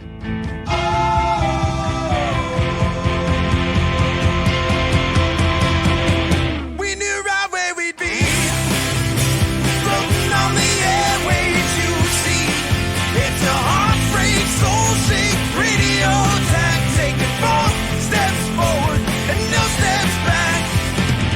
We knew right where we'd be. Coming back for another segment on this edition of the ODPH podcast with Rich from the 3FN Network joining us in studio. That's right. And one of the shows on the 3FN Network is 3FNW. And it's the wrestling show that Wrestling. Rich hosts and I co-host with him. Yes, that's right. The 3FN presents the wrestling show now. Like I know we've done it, but it's hashtag 3FNW. It's a good time. Yeah, absolutely. So you can find that over on the 8122 Productions Network, and we'll definitely be posting the links in show notes here as well in case you're not following them, because you should. But as we were talking about wrestling, there is a very big event happening this weekend that sets the tone for Wrestlemania. The road to Wrestlemania is now officially upon us. Yes, the Royalist of Rumbles. The Royalist. The Royalist. My of favorite Rumbles. pay-per-view of the entire year. Yeah, it's my favorite event of the year as well. Don't get me wrong, the spectacle of WrestleMania is amazing and incredible. And there's certain things I like with the other ones. You know, Money in the Bank is always fun because then you get the mystery and intrigue and kind of sometimes long, suspense of, when are they going to cash in? And then Hell in a Cell is fun, but there's just something with Royal Rumble that, it adds more to it. Royal Rumble is the oldest gimmick pay-per-view that's still going on. And with that being said, it's also the one that means the most. I mean, since 1993, everybody who went, with the exception of the year Roman Reigns defended the belt. Right. Since 1993, every year the winner of that match gets a shot at the champion at WrestleMania, and that's just how it's going. And so you get the intrigue, you get to see where they're setting up, you get to see what they're doing, and then you add layers every year. Every year there's something new, there's something different. A lot of times return. there's a return. Oh, we always have the surprise, and we get to see some people from the past. It's a lot of fun. Now we've added the wrinkle that there's the women's Royal Rumble, so we get not one but 2 Royal Rumble matches in one night. It's going to be a lot of fun. How will Kofi save himself from elimination? Yeah, that's become a thing over the years. So I mean, it's always a lot of fun. And Naomi has done that on the women's side, and I hear she's allegedly going to be back for the Rumble. So that's good news. All right. So there's that. So let's dive in first, though. Oh, absolutely. Well, I mean, this Sunday, January 26th, as we were recording, Minute Maid Park in Houston is going to be this year's Royal Rumble. There's awkward. I would say there's no way in hell a heel commentator is not going to make a reference to the Houston asterisk cheating scandal. It's going to happen. Corey Graves is already on it. Don't worry. I'm gonna. This is going to be the one I'm going to love Corey Graves every time he says something about that. I hope he has a Band-Aid on it. It's going to be doing all night. Thing. It's going to be all. There's going to be garbage cans references, everything all night long. So what we'll do is we'll break down the matches that are on the card, and then we'll give our picks for the Royal Rumble winners and a surprise entrant, because we did post this on Twitter at OD Parlay Hour. A lot of fun. Got a lot of feedback from a lot of our podcast friends and listeners, so we definitely want to deep dive into this. So let us start with the undercard. And starting off, we have the SmackDown Women's Championship, Bayley versus Lacey Evans. Okay. So, Rich, why don't you start us off? How you feeling about this match? I'll put it this way. If we were talking about this 6 months ago, I was not a big fan of Lacey Evans. She has improved quite a bit. She's still not. She's still not there. It's an intriguing match. They have to do something with Bayley. I'm assuming they're going towards Bayley versus Sasha Banks at WrestleMania. I'm not sure how they're going to work that dynamic heel face wise. Allegedly, a lot of people think Sasha's going face for that match, which would be the smart move because Bayley's been one hell of a heel. So I see her going over on Lacey, but it'll be entertaining. It'll be a solid match. Coach? I also have Bayley going over here. I just don't think Lacey's exactly ready yet. I mean, I wouldn't even be surprised if they extend this program to WrestleMania, the two of them with Lacey and Bayley, and then maybe do the Sasha thing at SummerSlam because the two of them are great together as this heel, dynamic. I do love Sasha as a face, though. I think her matches are better with her as a face. But I see Bayley moving on. I can see this. I obviously think Bayley's going to retain this, but I think what might happen is, it's going to be the long match. It's going to be a good match, but I think what will end up happening is that there will be a disqualification. Sasha's going to run in. She's going to interfere. And then what I think you may have happen is you might, in some way, and I don't know how it'll work, this is maybe have a triple threat at WrestleMania with Sasha, Bayley, and Lacey. Could see that too. That's not a bad call. Because I can't see them changing the belt right before WrestleMania and then just building up to it. Oh, hey, we're going to change it again. Like, some shenanigans are going to happen with this match. Bayley's going to retain, and she's going to have a great match at WrestleMania, I'm sure. Bayley, I agree with Coach's sentiment. Lacey Evans has dramatically improved.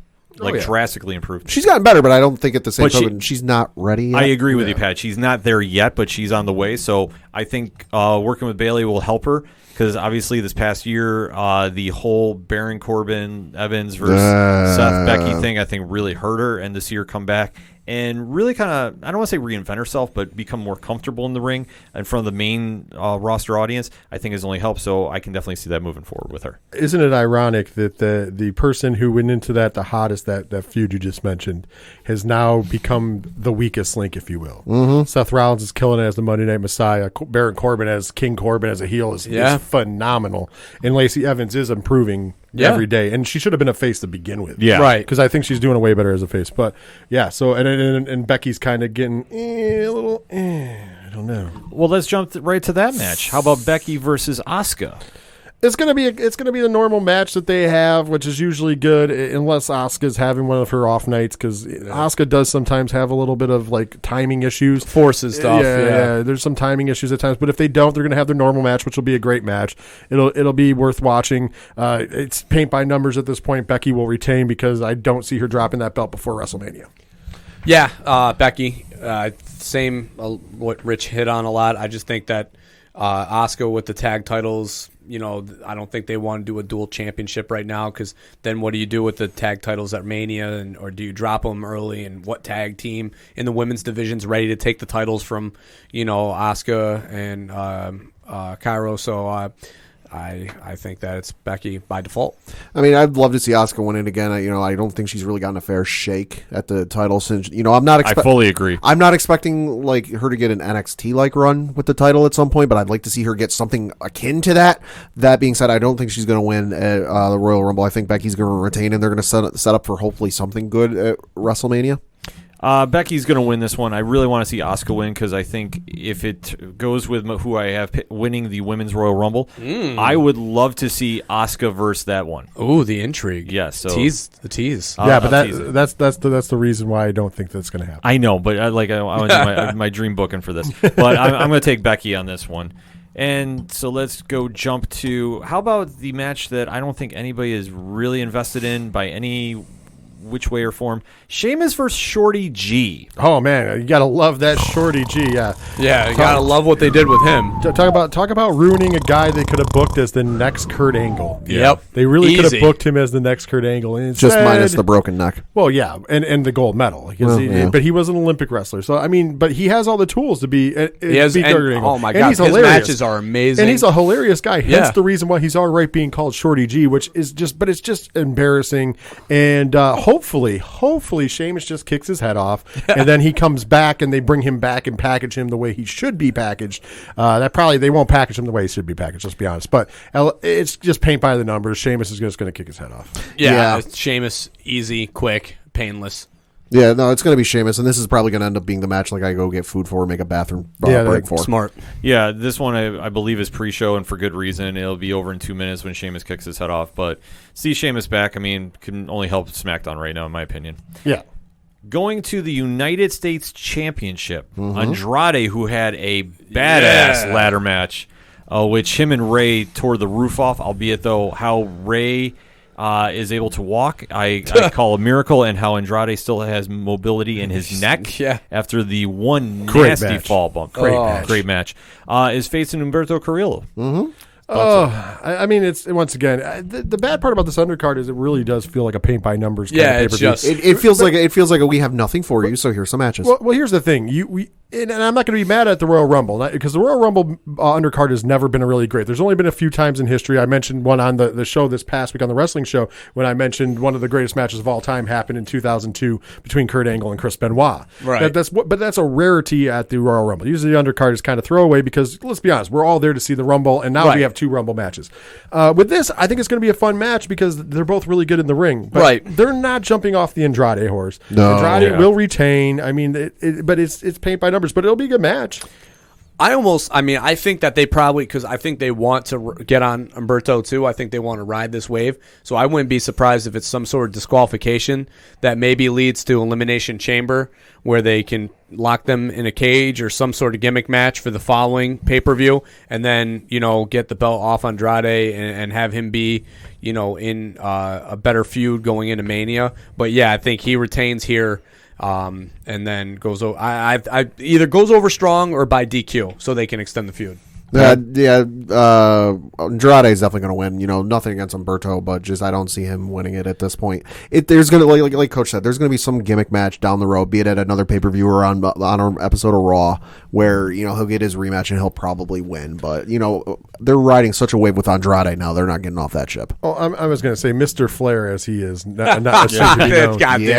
Come on. Between his actual talent, which is great, which is tremendous. But sure. now that he has that pedigree, if you will, behind him, he will definitely be in the main event picture within the next year or two. Yeah. So I mean, this is just a stepping stone. 18-time for champion him. in 6 months. I don't think that, but I think he'll definitely be in the main event picture. He's talented enough, anyways, and I just kind of think it's funny that it took to be with Ric Flair's daughter before they pushed him. Well, I mean, that's how it works backstage sometimes. Yeah, but he was slowly emerging, and when they finally decided to pair him with Selena Vega, which has been the biggest help for him in his WWE career. Sure. The sky is the limit now, and obviously the Charlotte Mystique rubbing off on him has really helped raise his stock a little more in the company. And obviously when he's put on matches like he did this past Monday, you can't fault him on this one. Easy win for him, I think.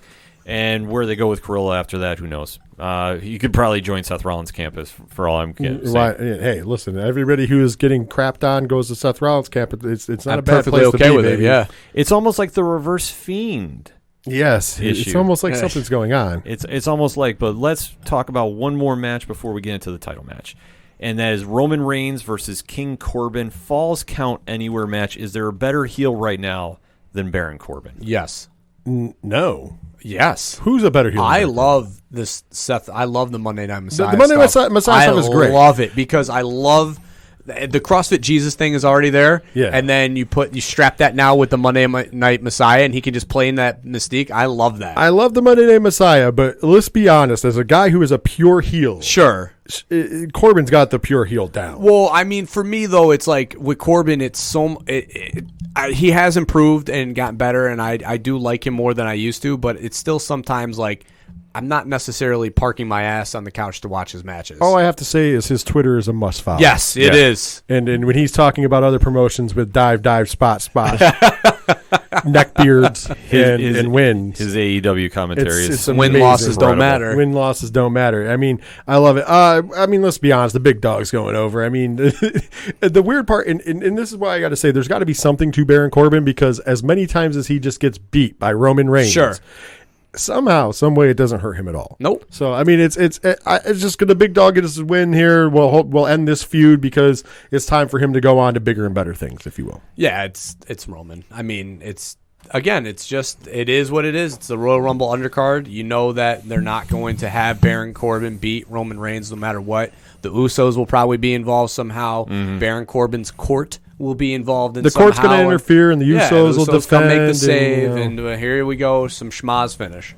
Pad? Roman. I don't know. I don't care for this feud. I don't really get to see SmackDown all that much, so I can't really speak to it. But Roman. Well, as long as we don't have dog food, I'm okay with it. Oh, please, no dog food. And for this the love is of God. this is where I think and an uncomfortable 20-minute beatdown for whatever reason. Yeah, I don't get that, but yeah. And as long as, and I'm guaranteeing it, this is where we see the whole video cameras Astros joke Like they're going to go into the bullpen. Well, they're definitely going to use there will be a trash can used in this fight. Yeah, and they'll be near the bullpen because they'll do something crazy. Yeah, they'll do some stupid shit. They'll do something like that. No, you know where they'll be. They'll be in the. That's where the pinfall should happen. No, I just thought of it. They'll be in the hallway that leads from the dugout to the clubhouse on the Astro side. Yo, what right by the table? And WWE sets up a table right there. What if Baron Corbin has Fair like enough. a little Look up the thing photo. in his pocket? Spear through. Small spear off of... Oh, yeah, if Corbin has a like buzzer. what if he has a little buzzer in his pocket and then that's what brings out, Ziggler and Rude and everybody. That would be it. That would be the, like, ding, ding, That'd ding, be a ding, good ding, stick. ding. Yeah, Stick it to him. Yeah, this is where we see that without question. I don't think they've announced Nakamura versus Braun, so I'm not going to talk about that one. I mean, SmackDown still is yet to air, so so that could be the last. There could be a few more, but we're only going by what we have so far. Sure, right. But I mean, if they go that route, I mean, it's gonna be Nakamura with like some help. Yeah, there's gonna be a lot of help. They're gonna build for Braun to get the title at Mania. I think playing your hand there, huh, Ken? Yep. I don't know. I think that this will be probably the one title change that they have because there is something that always happens on the undercard that you can hang your hat on. So I think that this will be the one where Braun gets over because I do think that they need to put a belt on him for a little bit of time before he gets in the world title picture. So, and I don't see him in that. To me, his character, himself might be over enough and be ready. For me, though, the character is not there ready for a title match. So put the U.S. title on him and let him have that for a few months and go from there. But if that happens. A good opinion there. I like it. Pat, anything on that? No. He's like, SmackDown, don't bother. I really don't get to watch SmackDown all that much. So well, all you need to know is the same stuff. Yeah, it's the same stuff. Fair Just enough. Raw, except substitute players. Yeah, exactly. And the title match. And no cuck angle. Yes, no cut. Thank God. No, there's only a love interest angle. Less there. love interest. Yes. But No that's cuck. a good one, though. Yes. Mandy Rose and Otis. and is worth the price of fantastic. admission. Gold. They could book that. They could book that as just an angle at Royal Rumble. Sure. This is the best segment on the show. Oh, by far. Unless from Pirate Comics agrees too. Unless R-Truth does random jump-ins all night, and then I'm in because I'm still in awe of the Brock Lesnar. That was R-Truth segment tremendous. was the greatest segment. He needs to be the number 2 entrant to the Rumble with a microphone. That's all I want. I just need this to happen. But before we go into the Rumbles, there is one more match, and that's the Universal title match. Bray Wyatt, the champion, Daniel Bryan, strap match. Okay, so I don't think they're taking the belt off the Fiend, so therefore he's going to win. But how interesting will it be as far as progressing a storyline that's possibly happened if he beats Daniel Bryan and then Daniel Bryan moves along a little bit more in his former self? So he went back and he shaved the head. It's the trimmed beard. So now the next step would be the shaved beard and the no movement coming into Team Hell No. Oh, okay. I'm just going. Yeah, on. sure. Let's move that messing with the timeline because Bray Wyatt, that's what he does. I think it's hard, like with the way that Daniel Bryan's been, to not have him win because he's already lost once to the Fiend. Now you have the whole Yes movement come back, so it's tough that you put him in this position to ultimately just be feeder to the fodder here. But it's also tough. I don't think they can take the belt off the Fiend just yet. That's got to be a Mania moment. Yeah, but I think what's going to end up happening is that's how you're going to get to a alleged 3-way at WrestleMania. Because I think what they're going to do is because of this overbearing story that they're doing with Bray Wyatt that's, starting to get mentioned, more of a conspiracy, is I think that it's going to go back to that part of the Yes movement and he'll be added triple threat style the way he was at WrestleMania 30 at 36. I think that's where they're going to go with the story. So who's going to be the Kane is the Roman. third? Oh, Roman. Oh, okay. Yeah. So you have Reigns, Wyatt, and Bryan in the main event. But they'll set up Reigns versus Wyatt, and then they'll add Daniel Bryan. Oh, okay. I think it's a weird overall storyline that they're doing with Bray Wyatt, weird. But it's awesome at the same time. But it's weird with Daniel Bryan too, because you bring back the Yes movement and it catches fire, which you knew was probably going to happen, but you couldn't guarantee it. And then poof. Or what if Roman wins the Royal Rumble, hypothetically speaking? Right. So he goes, I challenge Bray Wyatt for the Universal Championship, yada, yada, yada, yada. But then you have Bray saying, no, I want to face Daniel Bryan. I choose Daniel Bryan. I'm the champion. I get a choice. I choose my opponent. So what if you have that dynamic? But once I said it does tie back into the story that they're doing overall with Bray. Right. You would have the 3-way, and that would be a fitting way to have Daniel Bryan. And once again, I don't think it hurts Daniel Bryan to lose. No, a match it doesn't. Bryan. I just think it's just an awkward position because it's like, you already had him lose once, and then you change the character, and then poof, he takes off with the yes movement, and then you have him lose again. But we it's should just be a little. We should be happy because this could be in the end of 50-50 booking. Yeah, quite honestly, it could be in the end of 50-50 booking. But once again, even with, I don't think the yes movement's going to go away if he loses either. Sure. I No, mean, it won't. Daniel Bryan is Daniel Bryan at the end of the day. Yeah, so we're all taking Bray on this one? Yeah. All right, so it's Royal Rumble time. Let's start with the Women's Royal Rumble. Now, they have only announced a handful of competitors for this. So let us go to our picks. Who do we think? So do we want to do like a surprise pick plus the winner for each one? Because I think that'd be fun. Yes. Everybody gets their little surprise in. Okay. So my surprise pick. Well, do we want to do a Final Four too? I don't know. If you want, I'll leave it on. Right. You can throw that in there. Right. I don't know if I want to do a Final Four, but so I think my surprise pick for the Women's Royal Rumble is going to be Kelly. That's right, I said it. Oh, jeez. No. Because I don't think it's going to be. Honestly, I don't think there's going to be any real impressive surprises because everybody's expecting Ronda Rousey, but I don't think she's coming back yet. Because I think the winner of the Women's Royal Rumble this year is Shayna Baszler. All right, Coach. I think my surprise is Lana makes a run. I don't think that there really is a surprise return. Didn't she try to make it in last year and Becky took her spot because she got slammed into the wall? So I think this year Lana with the. What if she gets taken out again this year? That'd be fun. That'd be great, and that would probably make me happier. Liv Morgan takes her out. Morgan takes her out. That'd be fun. I don't know. I think that with this whole angle with her and Lashley, that to continue the angle that she makes a decent run the Rumble. I'm not saying she eliminates 17 girls, but I'm saying she hides out and she survives and she hangs out and she might even make it to a Final Four. Because I agree. I don't think Rousey's coming back. And it's Blazer. I mean, who else can it be in this position right now? I mean, he's turning over to the dark side. Yeah. Well, no, like we said, like when we talked on Fight Night, I love her on the main card. I think she does better than the girls with those girls than she does with the NXT girls.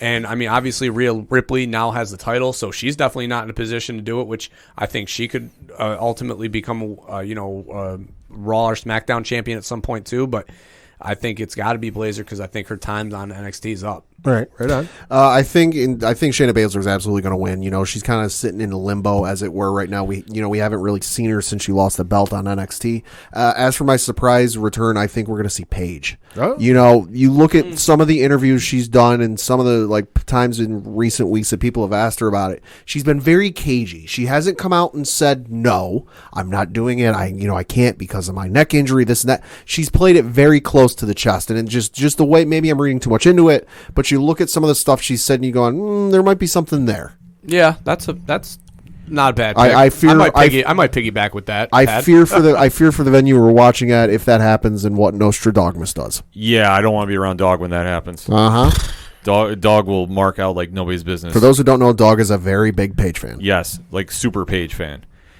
Red Rocket. For me, Baszler to win. I don't think there's anybody else that could pull it off right now. Surprise entrant. I was going to say, if Ruby Riott comes back. Ooh, okay. I forgot about her. I was going to say, I don't know her status from her injury, so I don't know if she's cleared yet. I don't think so. So I will take a real surprise entrant, Taya Valkyrie. Yo, that's a big one. Yep. I mean, her husband has signed with the company. He's back. Right. She finished up. She dropped the belt. At Impact, it's a possibility. But, I mean, no contract, no compete, right? No, they don't have no competes in Impact, brother. Right. Impact, you can quit Monday and be there Tuesday. Yeah. Then there you go. Yeah. So I think there's a possibility. I think she'd be a great addition to the Rumble, and then wherever they want to put her, if they want to pair Morrison, Miz, and her as like a 3-person faction, I'm all right with that. Yeah, all day. That would be cool. I'm all right with it. Miz is a heel. I'm fine with whoever you pair him with. Did some looking. It looks like Ruby Riott is not expected to return until later this year. She was seen at the Performance Center to monitor her progress towards getting medically cleared to return to the ring for regular action. This article is WrestlingInc.com. They say Riott has been out of action since undergoing double shoulder surgery in 2019. One operation on her right shoulder in May, the same operation on her left shoulder in August. Yeah, that's a rough one. But I did mention it earlier, Naomi. I didn't mention her as my secret comeback because it is looking about like for her time to come back anyways. Yeah. So I wouldn't be surprised. The Rumble's perfect for her because she is the female Kofi Kingston. I mean, the Usos are back. You would think that she would be right behind. She's the female Kofi Kingston. Yeah, that's think about it. In the women's Royal Rumble so far, she's had the Kofi Kingston moments for the women, where she has an interesting way to not get eliminated. Really, one of the most athletic women. Absolutely. Yeah, and as we record, according to the William Hill Sportsbook, Shayna Baszler currently the favorite to win the Women's Royal Rumble at 1-3 odds. And make that bet then. No secrets there, brother. Yeah. And going off from some of our Twitter feedback, goes to the Stratosphere. Shout out to them. They were saying either Shayna or Ronda. That is their pick to win. And 3 hours later, I love this one. I love this one. Gina Carano. Oh, God. I saw that, and I was like, Lord. Incredible. And Lou from Pina Comics chimed in with Sarah Logan. That's his pick. Okay. He just said, he goes, They've been doing some stuff with her that it could happen. It could happen. So let's go to the men's field. Now, if I did my math right, 20 competitors have been announced. So there's 10, not including NXT or surprise picks. Yep. Yes. So that being said, who's everybody got? All right, so mine is going to be a little long and drug out, but I'll go first because I have to set up. Brother. Book it, brother. It's pretty much a book. I hope WWE has the. All right. So if you're going for my pick from the heart to win, it would be Drew McIntyre because I'd just like to see it. But sure, this is what I would like to see WWE do, and if they don't, so they had the balls to put Brock Lesnar in. The reason for putting Brock Lesnar in the Royal Rumble was because he has no competition, and that way he can take WrestleMania off. So pull the trigger. Have him win the Royal Rumble. then he can do what everybody at home bitches about being part-time, and he go, hey, you guys bitch about it? Guess what? I'm not going to be there at Mania. What this actively does is if you do book Tyson Fury versus Brock Lesnar at Mania, or if you book another big star like a Cain Velasquez or whatever against Brock Lesnar at WrestleMania, it's a way for them to come back and come at Brock Lesnar without having to be there in the Royal Rumble and without having to do something special. I think we're going to get a lot of cool moments. I think we're going to get the moment with Keith Lee staring down Brock Lesnar in the Royal Rumble. Fuck yeah, we are. And that's going to get everybody in the field will be on their feet because just them staring at each other is going to put that seed in someone's head. I would like to see if he gets eliminated. I'm stealing this from Bully Ray. I said it on the show, and I have to steal it from him because it's great. If he does get eliminated, a la Maven, I think that Keith Lee should eliminate Brock Lesnar. Yep. The next night, Brock Lesnar should come out on Raw and say he's there to find Keith Lee, and then Paul Heyman just goes, "Oh, wait a minute, you're not on Raw. So guess what we're gonna do on Wednesday? Boom. We're gonna show up on NXT because we're coming for you." And that's the night that if you're AEW, you go, they got us because there'll be 2 million people plus to tune in to see Brock Lesnar face Keith Lee. You know who's going to eliminate Brock Lesnar at the Rumble? Bro. Shorty G, bro. Shorty G. Matt Riddle. Shorty G, bro. Can you imagine if Gable gives Brock a German suplex and that's what throws him out of the ring? I'm leaving if that happens. By the way, so my surprise pick for the men's Rumble, man. I've been torn about this. I mean, you can go with the real deep internet pick of CM Punk making his return, which I don't think is going to happen. Is that a deep internet pick, though? That's everybody. The internet. It's a real shallow one. No, but I'm just saying the internet is deep with that's the conspiracy that he's going to be. He's not working for Fox. He's working for WWE. Yeah. He's going to make his return at the Rumble. I don't think that's the case, but and then of course the other big one is Edge. The Edge one is running wild. You think you know me? You think you know me? It's running wild, brother. Yeah, it's got a lot of huge. I know our listener there, Colin Ginter, chimed in. He gave 3. He gave Punk, 5 actually. Punk, Mark Henry, Michaels, Goldberg, and Edge. He said like any one of those could get. I can think my pick is actually, and it's going to go off of what Pat said. My pick was coming into this Goldberg. The reason being is I think this is where we set up Matt Riddle versus Goldberg for WrestleMania because I think it's going down. Could definitely happen, and it might even be on TakeOver. I just want to throw that out there. Since the NXT Championship will be defended at WrestleMania and not TakeOver this year, I do believe that they could end up ending TakeOver WrestleMania weekend with the main event of Goldberg versus Riddle. If only. They might. If they might, either that or it'll be on main card WrestleMania. Either way, it works out because I think Goldberg's game for whatever because he's a decent dude like that. So I booked the same thing you booked with the. I actually had Riddle being my Maven in the Goldberg role, or the and Brock Lesnar being the taker, because I would love to see those two go. I was told that would be terrible booking for Riddle because his star power is vast more than an accidental elimination of said superstar and then having them face each other. poppycock George Gatton. I think that is great booking. I would love to see a Maven moment in this Rumble. But that's not even accidental. Like the cool part about it is this: if you're going to have somebody eliminate Lesnar, I believe it has to be an NXT guy. Yeah, because that's the way you get ratings on NXT. If you go, Brock Lesnar's going to show up on NXT. Trust me, you will get a lot of people to tune in to see Brock Lesnar show up on NXT. Exactly. And so now, though, Rich, again, you have inseminated my mind here with your thoughts here. I am now borrowing off of your shit because it was fucking brilliant. I love the idea of the Lee and Lesnar. Whatever they do with that, I think it's great, but I think that it will be Keith Lee doing this. He's so hot right now, and he's goddamn handsome. You know, you gotta take advantage of this. So I think that happens there. My person to go over, I think, is McIntyre. I think that the ascension is there. You know, you've seen it the last 2 weeks on Raw, the face turn, the going over. I think that he's the only one that makes sense and sizable enough to do that. And I think he's the perfect person to go against the Monday Night Messiah when the title's not there on Monday for him to have a heel to go against. So I think that that's perfect.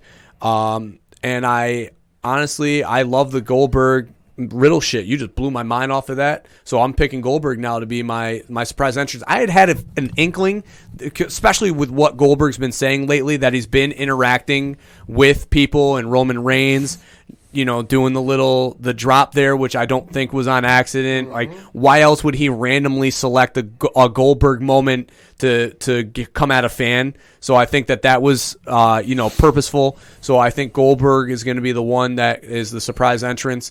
And my final four is going to be like a McIntyre, Rollins, which sets that up, Keith Lee, and probably I wouldn't be surprised if it's Lesnar, and that's when he gets eliminated in the final four, because I think that he definitely maintains his way because the fans will be pissed that he's in the final four. But that my point is, if I wish they would pull the trigger on him winning just for that. Yeah, right. I think. Oh my God. So mad. Oh yeah. So mad. But then we won't get the Keith Lee moment, and I think that would be. I mean, we'll at least too. get the stare down. Yeah, the stare down is going to be. Stare down's going to happen. Yeah. Pat? I think it's going to be Roman Reigns, like I said earlier, you know, how I think they might book the WrestleMania, you know, main event match with him, The Fiend, and Bray Wyatt. Surprise return, I think, you know, even though it's like the entire internet is saying it, I would like to see CM Punk come back, just because from when I started watching, I never got to see CM Punk wrestle live and on TV. So, you know, I started watching, you know, my first pay-per-view was WrestleMania 30. So Punk was already on the outs with the company by then. And really, I never got to see him wrestle live. So I'd like to see him wrestle at least once live. I don't care if it's for one match and it's for, you know, one and done. I can say, hey, I got to see him wrestle live. All right, fair enough. So let's go through the listeners' picks and then I'll give mine. So Colin took Drew McIntyre. Ghost of the Stratosphere say Roman. Super Media Bros podcast said Roman or Brock, but they want Drew. Super Bros has to go with Matt Riddle. Bro. You're missing the payday here. Super Media Bros will have to get you. Coach Duffy 11 on Twitter. You got to, if you're Super Media Bros, you got to go with the King of Bros. That's right. 3 hours later, coming in with a clutch pick again, Cain Velasquez. That's right. Well, it's a possibility. I mean, they went all MMA for it. According to William Hill Sportsbook, he is currently 9-2 odds. He's an option. He is an option. Like I said, I don't know where they're setting Lesnar up, because I mean, if Lesnar wins, I put it this way: if Lesnar wins this match, I'm pretty sure they're trying to book Tyson Fury versus Brock Lesnar for WrestleMania. Yeah. Right. That's the only reason that he wins. Lou from Pina Comics said head is taking Roman, but the heart wants Drew. I am with him on this. That I think Roman is going to wind up winning this, but I think Drew McIntyre is the one to eliminate Brock, setting that up. That could happen. For me. Okay. And for my surprise entrant, Kenny Omega, who is going to jump ship from AEW because he knows the ship is sinking. Open a window, my friend. And run in and just try jumping ship. No, in all seriousness, I honestly was trying to think about this until I saw backstage last night, and I saw how jacked Booker T is looking. And Booker that's T another is way. I mean, it's in Houston. Being in It is Houston. in Houston. Booker T might be in. He is, but I would laugh my ass off if Kenny Omega runs in and said, I made a mistake, Vince, take me back. I will say this about the Punk thing. I don't think Punk's returning at the Royal Rumble, but I'll break the story that I think is going to happen here. Mind you, it's my booking, but I think it works. I think they are going. I think he is getting the itch. I think it's apparent if you hear him that he's getting the itch. 1,000%. I think it's going to happen. I think his return to wrestling will be at WrestleMania, I think his return to wrestling will actually, believe it or not, is going to have to do with the leak that he leaked himself earlier. His return will be against Triple H. And I think it's going to start on Backstage. I think he's basically going to say, I'm tired of Triple H trying to book himself at WrestleMania, because Triple H will look like he's going to book himself. And he's going to go, if you want to book yourself, I'll tell you what, I'll come out of retirement, I will fight you at Mania, and when I beat you, you can no longer wrestle. And that'll be how you retire Triple H. And Triple H, of course, it'll be a great back and forth, because Triple H will be like, oh, you're going to beat me like you beat everybody in UFC. You know what's going to happen. Right.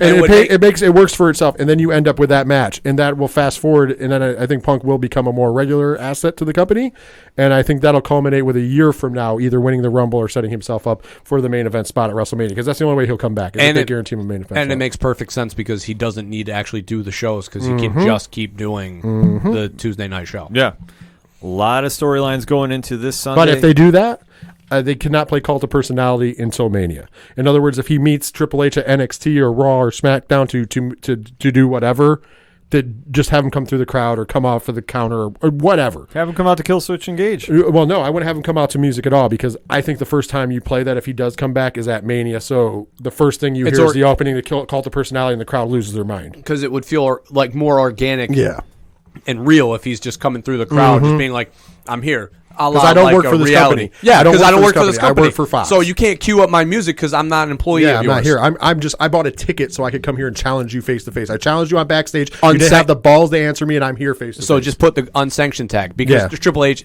I mean, neither one of these guys probably in a straight wrestling match probably wouldn't make a ton of sense. So just strap the gimmick to it, unsanctioned match, and then have Punk come out in the Shawn Michaels jeans with the hands taped and Triple H with the jeans on too. I would have them come out in their gear, just because I'd love to see that moment where CM Punk does its clobbering time and everything. Because I think that's what if you do that at Mania, it's a bigger pop because the crowd will like it. So that's my leaving for why Punk won't be in the Rumble. Yeah, fair enough. I mean, so many storylines we're going to have to watch on Sunday to see. The Royal Rumble will be on the WWE Network, so definitely check that out on Sunday and hit us up on our hashtag ODPH. What is your predictions for the Royal Rumble? Do you agree with what the panel said? Do you agree with what our listeners said? Who is your surprise entrant? Is it going to be Kenny Omega? Could it be Marty Scurll? Well, they had their opportunity there. Open a window. By the way, it could be Marty Jannetty. Oh, it could be Marty. I heard he just got fired from his accidental contract. Yes. So, I mean, so many storylines. Definitely hit us up. Let us know what you think. We're going to take a quick break. We'll be right back. Hey, what's going on, everybody? This is George Gatton, and you are listening to the Ocho Duro Parlay Hour Entertainment Edition.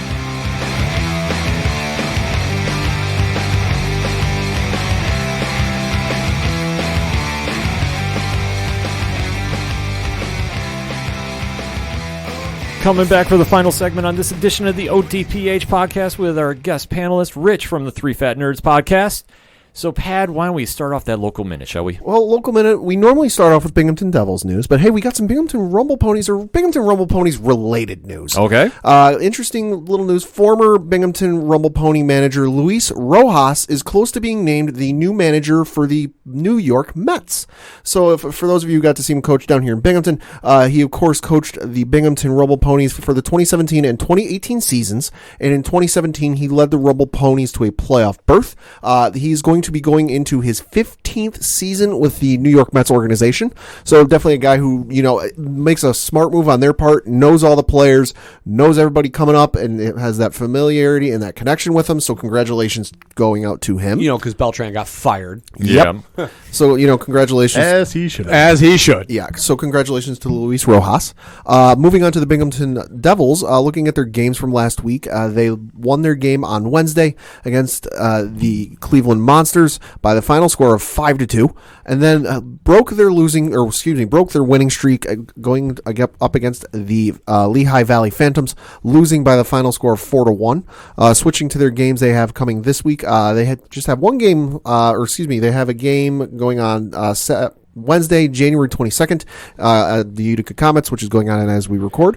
They got a game Friday, January 24th against the Syracuse Crunch, and then they've got a game on Saturday against the Laval Rocket at home, game time 7:05. More information, BinghamtonDevils.com. Coach. The Binghamton Bulldogs were off this past Saturday due to that pending snowstorm that hit. They were going to be traveling to the Scranton area for their second road game of the year. Was it that, or were they still partying from Syracuse? I mean, we were still kind of celebrating a little bit, so hopefully they were. But that game got canceled due to the snow. I believe that they have a date pended for February for that game to be made up. However, they are back in action Saturday, January 25th. At St. Patrick's Gym in Binghamton against the Spa City Gamblers. They played to a 125-113 game last time in Spa City. So, definitely a close game as far as the Binghamton Bulldogs go. And then, obviously, the awaited rematch in February against the Syracuse Stallions that Syracuse just unveiled very nice-looking alternative jerseys for the game. So be on the lookout for that. They moved that game to OCC, so the Onondaga Community College Gym, to accommodate for the tickets that are on sale online. For more information, check their website, binghamtonbulldogs.com, or their active Facebook. Yes, they are very, very active on Facebook. So let's round those bases and take it home. Rich, do you want to kick us off with this?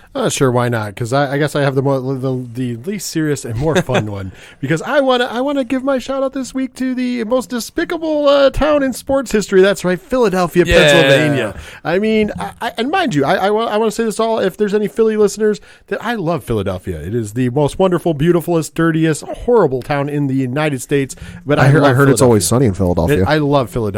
But, where do you go in Philly? Back in the day, they threw ice balls at Santa Claus. They threw ice balls at Santa Claus. They have a jail in their football stadium. Booed Michael Irvin after he was paralyzed on the field. Yeah, they booed Michael Irvin. They threw batteries at kids when they faced the Rays in the World Series. Yeah. Where do you go from there? You know where you go? You go with Gritty, the mascot, punching a 13-year-old child. And how do we know this happened? Because he was arrested. So way to stay classy and despicable, Philly sports This team. sounds some like, authority WWE type thing you'd see on a Monday night a couple of years ago. It does, and it's crazy. And I when I first saw it, I was like, "There's no way this is true." And then it was the arrest report. I went, "Never mind, it's got legs."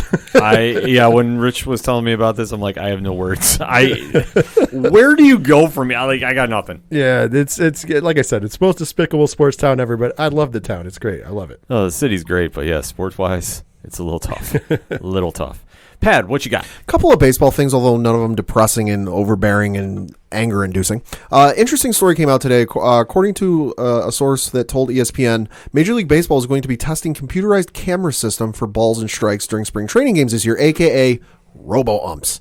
The article says Baseball Commissioner Rob Manfred indicated earlier Wednesday that Major League Baseball would use this system to call balls and strikes during spring training games. But the source later clarified to ESPN that the system would only be tested and that plate umpires would still call balls and strikes. Now, the article doesn't really go into much detail on how this is going to work, whether it's going to be, the umpire calls something and if he's wrong, then he gets, there's a lot of mystery and kind of like unknown with this going on, so it's definitely something to keep your eye on. Interesting to see how this goes. Will it be more accurate? Yeah, possibly. But I got to kind of see how this works before I make a judgment call on if it's a good thing or not. I understand the thought process behind it, but I'm not 100% sold on it. One day closer to Skynet. I was going to say, I don't want this. The best part about it is being able to yell at the ump because he made a bad call. I'm all for that. I'm all for that. I've seen some atrocious calls over the years. But you know what the best part about it is giving the ump shit about it. Yeah. They're taking away all the fun parts. Yeah. Switching, you had the 2020 Baseball Hall of Fame class get announced. Derek Jeter, of course, got in. This was no surprise. First year on the ballot, received 396 out of 397 votes. There's some person who didn't vote for him. I want to point out, if this was on the Three Fat Nerds podcast, I would hit that fail horn real quick for this because that one person is the fail of the week. How do you not vote unanimously for Derek Jeter? See, at first I was angered by this. I was fuming. He was. Yeah. But very Pad was lit. But, I've kind of come down off of my anger, and I would like to know who this person is. Not so I can, rip him a new one and tear him apart, just to kind of, why? Well, what's your reasoning behind clickbait? This? It's clickbait. The best part about it is that this happened also with Ricky Henderson. Ricky Henderson was two votes from being perfect, and same kind of situation. When one of them actually spoke out, it was because I guess that Ricky Henderson had not done an interview with him. So he held that grudge all the way. He was like, well, it didn't hurt him. He still got in the Hall of Fame. It doesn't matter, man. A unanimous vote is a great thing. I mean, Mariano just had the unanimous vote not that long ago. Mm-hmm. Yeah. And here we go. I mean, it's not, and this isn't the first time something wild like this has happened. Joe DiMaggio, got in on his 4th year on the ballot, one of the best players of all times. Ted William, got 93.4% of the vote. Willie Mays got 94.7% of the vote. So, I just like to know who were you, who and why. Also getting in was Larry Walker, who got in with 76.6% of the vote. I should note, to get into the Baseball Hall of Fame, you need 75% of the vote. This was also Larry Walker's last year on the ballot. Thankful he got in because he deserved it. Yeah, absolutely. No argument there. Second Canadian to ever get into the Baseball Hall of Fame, so very much deserved. Outside that, nobody else got in, but the closest was Curt Schilling, who is on his 8th year on the ballot, so he's got 2 more years after this. Got 70% of the vote, and just looking at some of the names for next year, not a whole lot of names on there for the first time this year that are really like, shoe in first ballot Hall of Famer. So Schilling will more than likely get in next year. Roger Clemens and Barry Bonds kind of stayed pat. Roger Clemens, 61% of the vote. Barry Bonds, 60.7% of the vote. Also on their 8th year on the ballot. So after this year, they have 2 more years. Falling off of the ballot, some notable names. These are the folks that, if you receive 5% or the less of the vote, you will drop off the ballot. Just some notable names. Jason Giambi, Alfonso Soriano, Cliff Lee, Josh Beckett, Heath Bell, Carlos Pena, Brian Roberts, just some notable names to drop off the ballot. And looking at some names for next year, there's definitely some interesting names. You got Mark Burley, of course, who pitched a lot of years with the Chicago White Sox. Torrey Hunter made that famous robbery of Barry Bonds in the All-Star game in Milwaukee years ago. Dan Herron, Barry Zito, the Flying Hawaiian, Shane Victorino, Grady Sizemore, AJ Burnett, Nick Swisher. So there'll definitely be some interesting names for next year. Yeah, absolutely. I mean, Hall of Fame, what can you say? Yeah, no, it's gonna be a madhouse in Cooperstown though. Yeah, July 26th. Nuts. My wife was like, oh, we should go. I mean, we should really be there for getting- Derek you're Jeter. I'm not like, getting near that you're better off. I go, yeah, you want to go? All right, we can take a trip to Oneonta because that's about as close you're going to get to Cooperstown. No, from yeah. here. A friend of mine went a couple years ago before Mariano got in and before Jeter got in, but they were coming up on it, and they were they stayed the night because it was a Hall of Fame weekend and this and that, and all the festivities going on. And if you get the chance to go, not even for Hall of Fame weekend, just to visit the Hall of Fame, it's an amazing visit, but they went and they were talking like, oh, how crazy, they were talking to whatever hotel they were staying at. They asked, oh, how crazy do you think it's going to be for when Mariano and Jeter get in?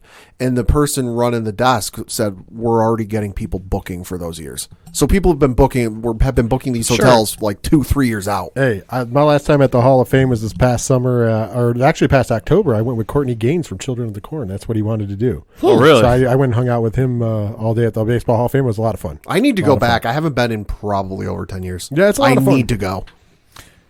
Hey, nothing wrong with going to the Hall of Fame. I haven't been there in years, but I don't know if I would go this summer with the man. Hell no. I mean, I'll go when it subsides, just so I can take a picture of the plaque. Yeah. But you're not going to get anywhere near Hall of Fame weekend. Let's put it that way. You're not going to get within like 100 miles of the place. Be like Galaxy Edge, just on a lesser scale. Coach was absolutely right. Oneonta is your best hope. Yeah, that's about as close as you're going to get. And that means you ain't seeing nothing. Not so at you all. might as well not go because you can just watch it on TV from home and not pay any money. Yep. Coach, what you got? Eli Manning retired today, guys. Oh, that's right. We're sorry for you. I got to give this man a bit of a shout out. Career record: 117 wins, 117 losses. Hey, he made it 500. That's all. That is a special talent. Yeah, I mean, obviously, I've already done the swan song for Eli before, so I'll keep it brief today. It's a shame the way that the year went for him this year, being his last year.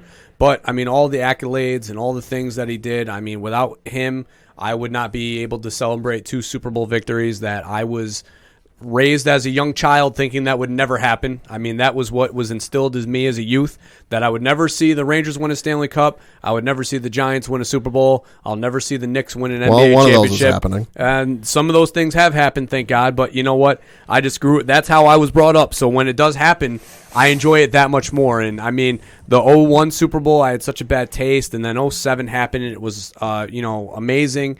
Then 11 happened. I just all the things that he's done, all the things that he's brought to the table, and all those things, I just can't thank him enough. He had a great year. He had a tremendous career. I don't care what the naysayers say, all you negative Nancys and negative assholes that have this negative, this distaste for him as a quarterback. You know what?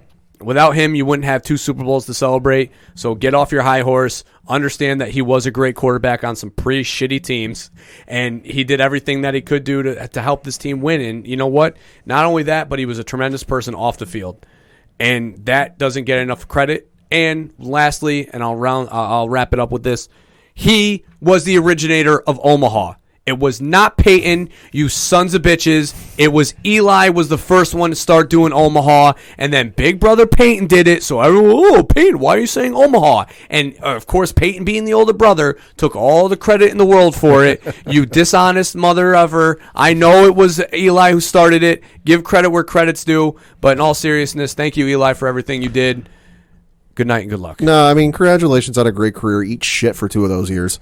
Oh, I'm still bitter. No, I am still bitter. And if this means I get to see that certain completed pass where he should have been sacked for a 30-yard loss, a little less, I'll be a little happy. But no, in all seriousness, congratulations on a great career, and I hope you enjoy retirement. Don't feel bad, Coach. He might be really upset if he has to get called out of retirement to quarterback for the New England Patriots. Hey, you know what, though? If that's what happens, that's what happens. I'd be all right with that, too. Yeah, you'd be all right with it. I don't know if he would. Yeah. Because you would have to see that pass a lot more. Yeah, you would.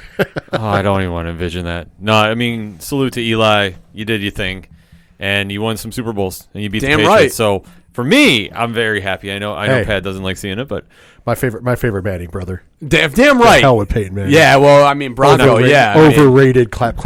Not Cooper. Not Cooper. Listen. I just want to point this out.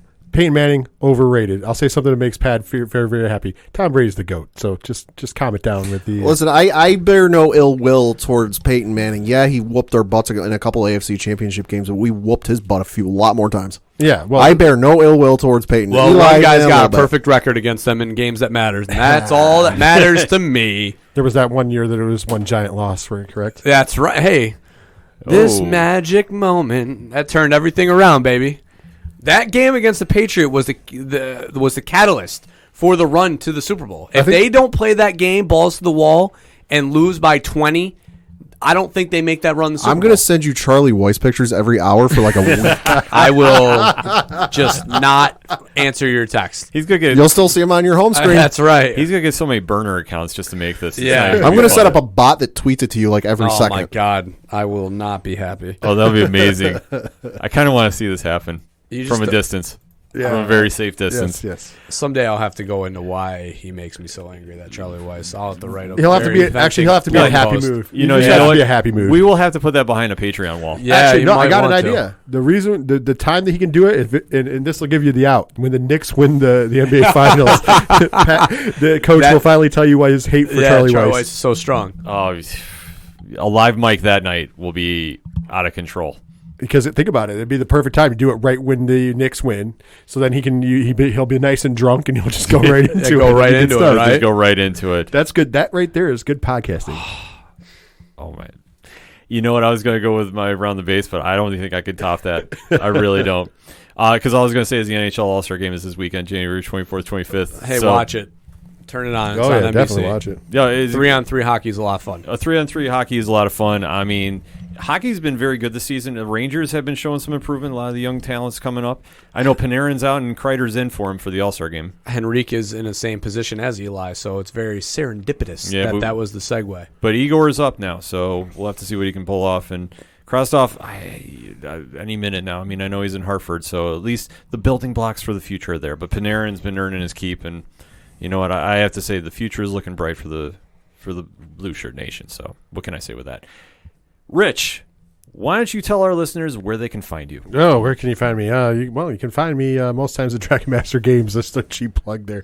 Shout out to Dragon Masters. That's because that's where the studio is. But yes, so if you want to, you can find the Three Fat Nerds anywhere podcasts can be found just by searching Three Fat Nerds. Remember, it is the number 3 and not the word 3 because people confuse that for some reason. And that also will give you not only just the flagship show, but also the wrestling show that Ken is the co-host of. So it's a fun time over there. And we have a little news about that as well. For the month of February, we are going to be dual casting the show on the 8122 Production Network and on the ODPH Network. So to kind of give a little more signal boost to the show, because it's been really catching on with listeners, but for all the wrestling content, and who knows who's going to be guest starring on those shows. Yeah, we have some people in. I mean, my good friend Walt comes on, and he has some stuff. I mean, the last time he set the world on fire with his hatred of Kenny Omega. Yes, he did. So that was interesting. Yeah. Also you can find me on the co-host of Horror Zone 607. You can search Horror Zone 607 anywhere podcasts are found. It's a great, if you're a horror fan, check that out for sure. The first episode was right here on the ODPH. If it's easier, go to 8122productions.com. All the links are there, and all the shows are there for download and stream. You can find us on Facebook, 3 Fat Nerds Podcast, Twitter and Instagram at 3 Fat Nerds Pod. Horror Zone is, of course, Horror Zone 607, and at Horror Zone 607. I guess I should plug that as well, adding to my plugs, and I won't do the last plug. I'll let you do it. Their Patreon has one of the most infamous shows that you need to hear. For $1 a month, $12 a year, just to get in the door, you can hear the one and only Dr. Derek do Love is Scary. I wish I could talk about it on the show. I really do. But I can't. I've actually been told by 2 providers, you are not allowed to say that on the air. You're not behind a paywall. Eek. It is that much content that you need to hear Derek in his element. You can hear the cringing of Mike every so often. I get to see it. That's my payment. Yeah. it is incredible to hear with all the extra products or content you get rather from 8122 Productions on top of that. That's just like the cherry on the sundae there. And that's patreon.com/8122 Productions. Everything goes back into the show, trust me. And it's real cheap. $1 and $3. That's all we ask. It's just a way to support, keep going, and it's awesome. On top of that, you can hear Ken and me every week. So there you go. Talking some wrestling on the 3FNW Presents The Wrestling Show. Yeah, you never know. If you liked what you heard tonight, you can hear some more extreme thoughts. You just hand Ken a mic and ask him about how he feels about Cody Rhodes' entrance. Oh, yeah, we're not going to get into there. Nope. We will be here for another hour. Yeah, we will be here for another hour. Rich, thank you so much for coming on the show, man. Thank you for having me. This is awesome. I had a great time. Absolutely. So if you want to find out more about 3FN and where to find them, ochodoroparlayhour.com/ODPH directory. You can find out about them. You can find out about Tom from Off the Cuff Gaming. You can find out about Excite Wrestling, the big show they got coming up at the top of the month. You can find out about all our friends that are on there. Shout out to photography from Mike Blakesley. He's on there as well. I mean, there's so much going on. ochodoroparlayhour.com. You can also check out the music section, which you can hear Fair City Fire, who provided the music for the show. You can also check out Shout of the Robots, Floodlands, Walking Distance, all the great music you hear on the ODPH podcast, plus Parlay Points, the complimentary blog section to the show, which we'll be writing something this week, especially with Worlds Collide going on this weekend, NXT UK versus NXT. Oh, yeah. Which we didn't even talk about. Good so stuff. I wish we did. Yeah, we'll have to give a little breakdown about that. Maybe Mike C will do one, because I know he likes doing the NXT blogs. Yeah. We'll have to see if we can pull him away to do that. And you can find out about all the groups that 3FN and the ODPHs are a part of. Shout out to PodNation. Shout out to NXTWAVE. And, of course, shout out to #607podcast. You can find all the links to the Podchaser pages on the front page, and including all the social media links to the ODPH, because we definitely want to interact with you. That's all I got for this week. So for Rich from the 3 Fat Nerds podcast. Later, nerds. For your coach, my coach, the coach, Coach Duffy. Good night and good luck. For the one and only Padawan J. John Calipari, he's still coaching Kentucky. I'm your host, Ken M. George Gatton, still banned from the ODPH. Thank you, as always, for listening to the ODPH podcast, better known as the Ocho Duro Parlay Hour. We'll see you next time.